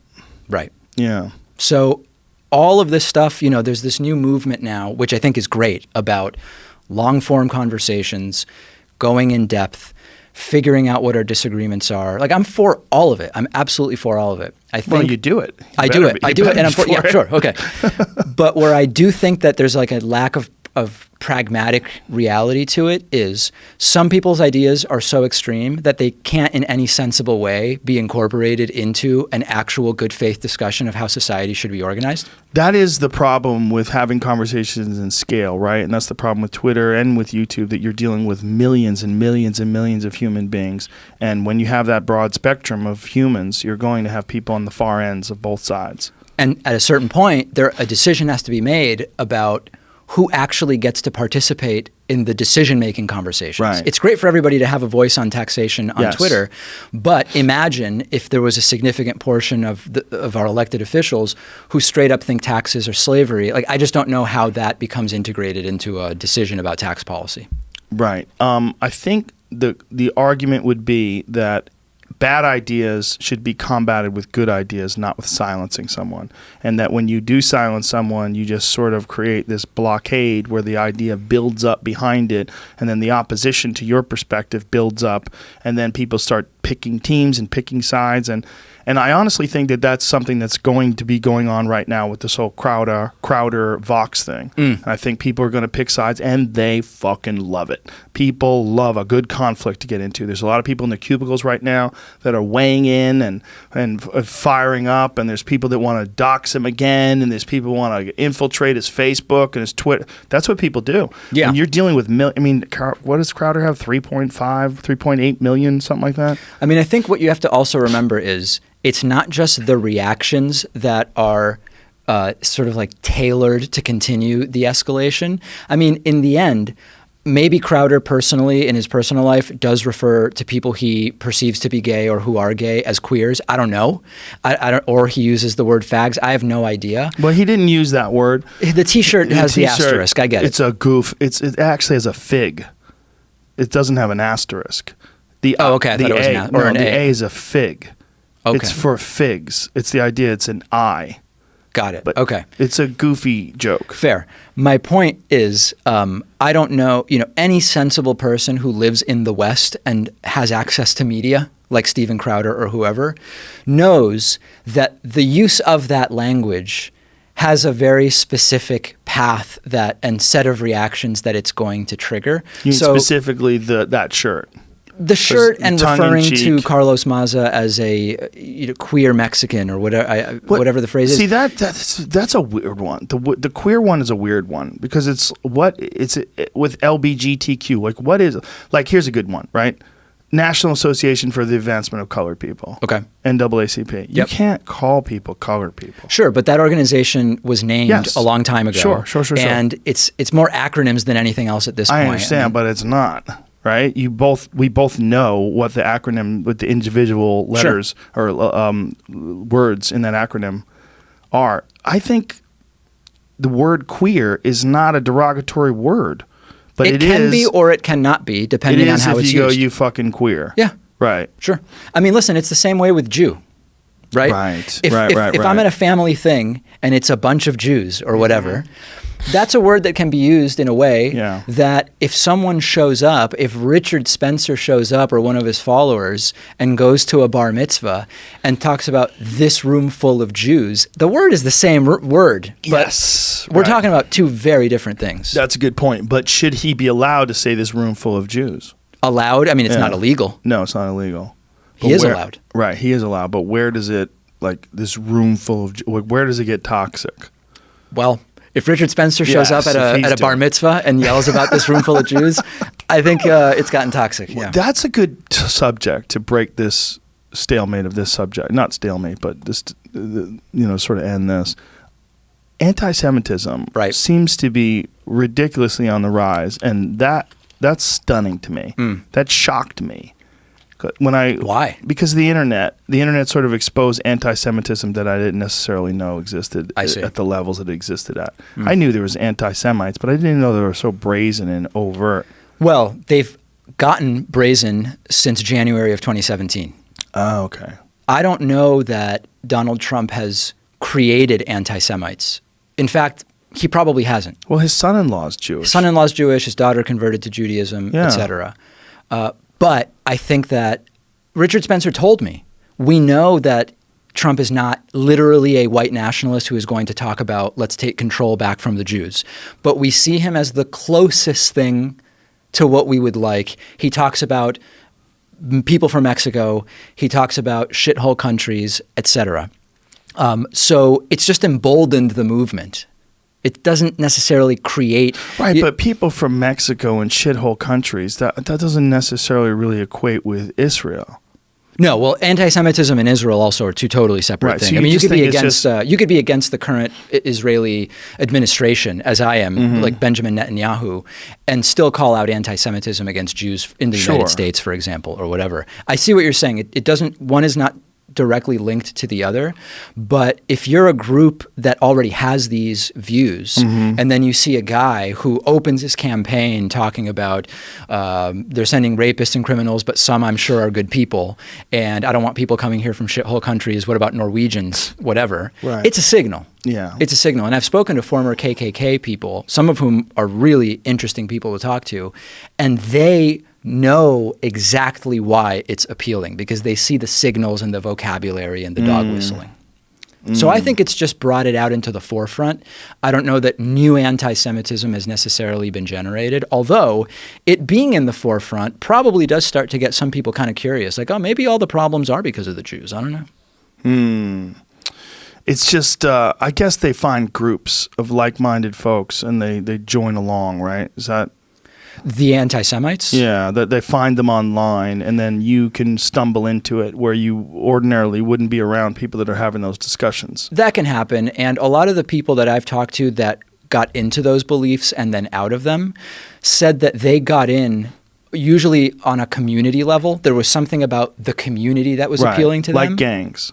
Same Gangs, kind of thing, or in right? the case of KKK and white supremacy, people that had a bad home situation, Yes. and they found a group that would accept them. Like Partially, gangs. they would accept them because they were white, Right. and then they got pulled into the beliefs, and eventually they sort of got out of them. Yeah. It's just, so you think the rise of it in 2017, there's more anti-Semitism, or you think it's more overt I believe it's more overt. because it's Trump more is the overt. president? Yeah. And, groups that track these incidents, like the Anti-Defamation League and others, they have the data, and there have been increases. Yeah, it's stunning to me. You see it online in so many different places now, Yeah. and I just don't remember seeing it before, or not like that. Not so you'd run into it so often, or people calling people Zionist shills. Yeah, I mean, that's an important thing to talk about. I mean, people call me that all the time. And, I feel like that is an issue where I try to speak. I mean, shill to me suggests that you're saying one thing, but with some kind of other agenda that you're trying to push in some way. In other words, you are being in some way deceptive about your actual intentions and what you say. So Right. I think when people call me a Zionist shill, what they mean is I'm talking about one thing with the secret goal or below the surface goal of actually promoting some action by the state of Israel. I think that's the idea of a shill. But, I'm opposed to the current prime minister in Israel. I've made clear that... Isn't he in trouble right now? He's been in tentative trouble for a long time. His wife is in trouble as well, I believe. But the problem is, and I know that there are people on the left and right that when I say this I'm going to get crushed from what I'm about to say. Sometimes when someone says Zionist shill, it's related to your view on the Israeli-Palestinian conflict. Sometimes when someone says Zionist shill, it's cover for just wanting to insult someone for being Jewish or for Right. anti-Semitism. You got to look at every instance one by one. Yeah, and sometimes people just like saying things too. Yeah, it's a popular thing to say. Especially if they find out that you're Jewish. Absolutely. It's like a thing. Yep. It's a thing to say. It's a little weapon to use. It absolutely is. Do you find this is sort of an abstract question, but overall, like doing this show and having this ever increased exposure, do you enjoy it? Are you weirded out by the interactions with all the people? Do you feel pressure by all the comments, and do you feel like a little bit of anxiety from all the social media aspect of it? I do. So I enjoy the idea that people are listening to my ideas and either agreeing or disagreeing, but they're considering them and then integrating it into how they figure out what they think about the world around them. That's awesome. I do get weirded out by sort of like safety security stuff that sometimes comes up, which I try not to even like put too much attention on because I feel like it just feeds and gives people ideas. And people who, come up to me and, I'm more curious to actually hear your thoughts about this, come up to me and, they may not necessarily see the world the way I see it, and I'm unsure, sort of like what are their intentions type of thing. I mean, it gives me anxiety, and it gives people that are close to me anxiety for sure. Yeah, because your profile is just, if you keep doing this, you're very good at it. Thank you. You're going to continue to get more and more popular. Yeah. And I mean, I guess it's a double-edged sword. I mean, I don't know. Like when you do a comedy show, afterwards, is it kind of like a free-for-all where people can come up and chat with you? Sometimes. Yeah. Yeah. And do you get skittish? No. You don't? Nah. Most people are nice. I agree. The vast majority of people are nice. I agree. They come to see you. They're usually fans, and they just want to take pictures and say what's up. You know? I guess it's a little different when what you do is like overtly political versus other areas. Like if you're an actor, comedian, doing other things, race car driver. Right. You are in a much more conflict-driven profession. Yeah. In a sense. Yeah. I mean, I have political people on like you, but I'm not entirely engaged in politics like you guys are. Right. Yeah. I don't know. I mean, I do worry that no matter what happens in the next few elections, I don't know how we reverse the radicalization, polarization effects of the social media echo chambers that we've been talking about. And I only see that as further. I mean, we could still accomplish good things while that's going on. Like, I think if we elect the right people, maybe we can get good things done. But in parallel, there is this like hyper radicalized, polarized narrative that's going on. And I don't see any way that that's going to turn around. I wonder myself. I do. And I'm very, very confused by it because I don't see any long-term solution for this other than some radical change in the way human beings communicate with each other. And I've contemplated that and hypothesized and theorized. And I really think that if what has changed the way we communicate is technology. And this the immersive aspect of social media technology, the fact that we carry these devices with us all the time that allow us to communicate and allow us to read other people's communications or watch other people's communications. And I have a concern that this is going to escalate with each expansion and each innovation in terms of like what, and I don't know what it would be because no one saw the internet coming. If you go back 30 years ago, no one ever thought anything was going to be anything like it is now. Well, Al Gore did. Ha ha! I bet he did. But if you go 30 years from now, I mean, what are we really looking at? What is this world going to be? I don't think anybody has an idea. I think we have no idea. And I think it's going to be, if you look at the trend is not towards calming people down and giving people space and allowing people to meditate more. No, the trend is to get more and more immersed. Right. The trend is for us to get closer and closer to each other, to remove boundaries for information and ideas. And even in long-term contemplations of this, I've often thought that everything, right? All of our communication is basically ones and zeros. It's all information. It's all words and thoughts and videos.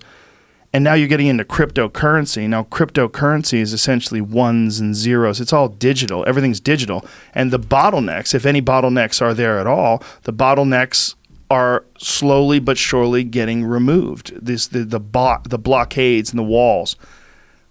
I think we're going to probably experience some sort of a level of immersive technology in our lifetimes that's going to change the way human beings communicate, period. And that we're going to look back at this time like, remember when we thought that like social media arguments were like the big deal? Yeah. I was I used to have more of like a techno-utopian view, and it started to sort of change partially because of some of the sci-fi I read. Who are you reading? So everything, but most recently, like 15 years ago, I read the Richard K. Morgan book, Altered Carbon.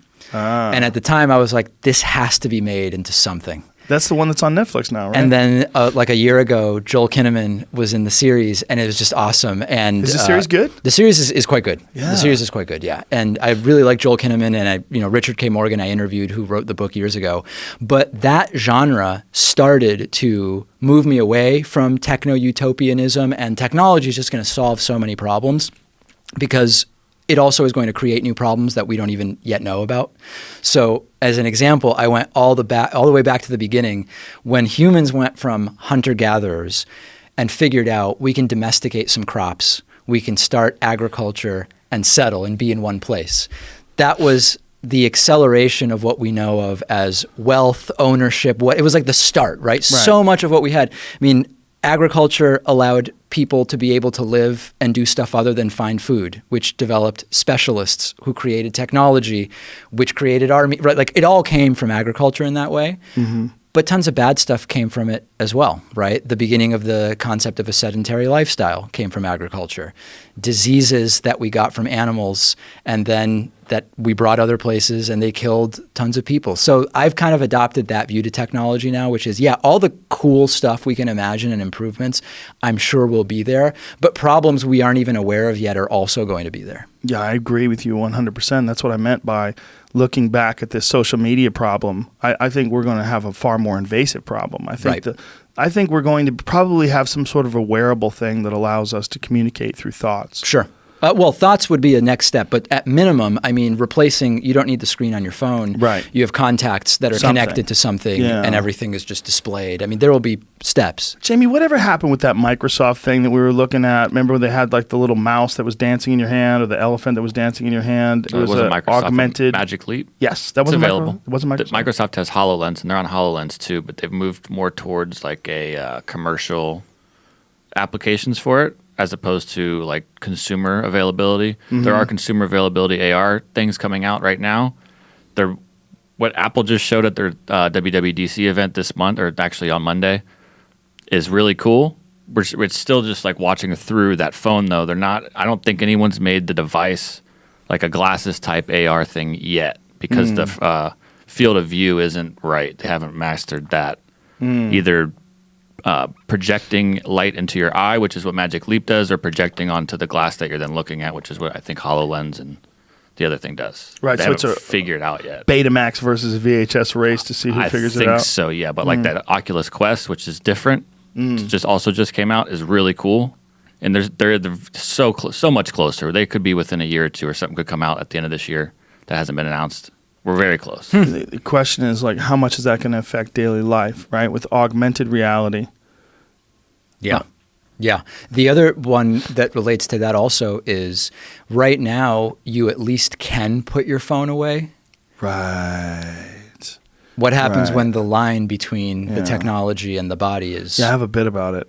I'm very concerned. I really am. I think we're giving up agency to something that has no feelings for us at all. Well, I think the problems people have in practice often are different than the ones. I mean, there's no transparency with a lot of the companies that are developing these technologies and setting up the algorithms and whatever. There's really no transparency about what it is that's going on, what the end goals are, what the broader effects on society are going to be. I know you've had Jonathan Haidt on, who has talked a lot about the disproportionate effect of social media on suicidality, particularly in young girls relative to boys. It's been years now that this stuff has been around, and we're now kind of figuring that out. So it's inevitably, we're behind always in figuring out what the effects are, because you need time to measure it.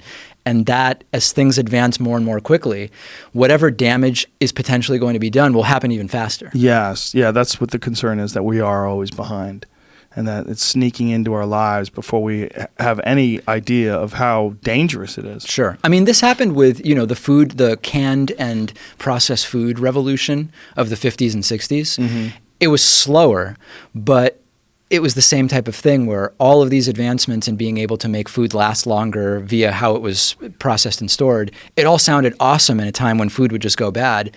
Then we started learning about all the bad things that came with it. Exactly. Yeah. Anything more before we wrap it up? I think that's it. So two things I wanted to mention. One, when I announced that I was going to be on the show, companies started contacting me saying, "We will give you money if you work our name, our product, into the conversation." What's the product? I'm not going to say, but I do want to talk about car insurance briefly. No. Have you heard that that's happened to other guests? No. You haven't? Interesting. That's interesting. Yeah. Wow, that's a weird, sneaky thing. Yeah. And no one's ever paid me to do that. No one's paid you? No one's ever paid me to have a conversation on a podcast. Oh. But one company did want to advertise, and they wanted their CEO to come on the podcast and discuss their product. And I was like, you mean like an infomercial? I was like, no. And they're like, well, you've talked about people before that have had products before. I go, yeah, because I like their product. Right. And I think what they're doing is cool. Right. I had zero financial investment in their product. Right. I only did it because I like it. Sure. Well, I mean, my audience knows that we do sponsored stuff, like we have Sure. ads and whatever. I disclose it. I'm clear. And my approach is I'm super upfront with my audience, which is, listen. Me too. Only like 0.5% of you are paying for a membership. The memberships are $6 a month. I know like 80% of you can afford it. Only like 0.5% are doing it. That's fine. I'm going to keep doing the show, but I'm going to put some sponsored content up. You don't have to watch it. I'm going to market as such, period. And I feel like for the most part, we have kind of an understanding of how it all works. There's nothing wrong with it as long as it's products that you actually enjoy. And again, that you maintain that transparency and that honesty. Absolutely. There's nothing wrong with that. If I don't have that with the audience, I don't have anything. Right. And I've been asked to compromise it. You have? Yeah, for sure. Yeah. It's just like, it would be worth so much, you know? Yeah. I mean, there's this moral hazard sort of situation that exists with insurance where the people who don't really need the insurance are the ones that the insurance companies want to insure. Right. And the people that are more likely to use the insurance companies are like, we're going to have to charge you 6 times as much type of thing. Right. It's easier to get the sponsorship money from stuff that's less interesting or less aligned or whatever. Mm-hmm. And I don't know. I mean, it's an ongoing battle. I don't talk to any of our advertisers. Like, we have a team that handles all of that, and that is great. But there are still calls to make about like what is on this side of the line, what's on that side of the line. Yeah. I try to make the right calls. No, I think you're doing a great job. I appreciate your show. I appreciate your time. Thank you. Thanks for coming down here. My Tell pleasure. everybody where they could find you. D Pakman on Pakman on. I'm on Twitter at dpakman. I'm on. Where am I? I'm on on Instagram at david.pakman and my website, davidpakman.com. All right. Thank you, David. My Appreciate pleasure. it, man. Thank you It for was having fun. me. Yay.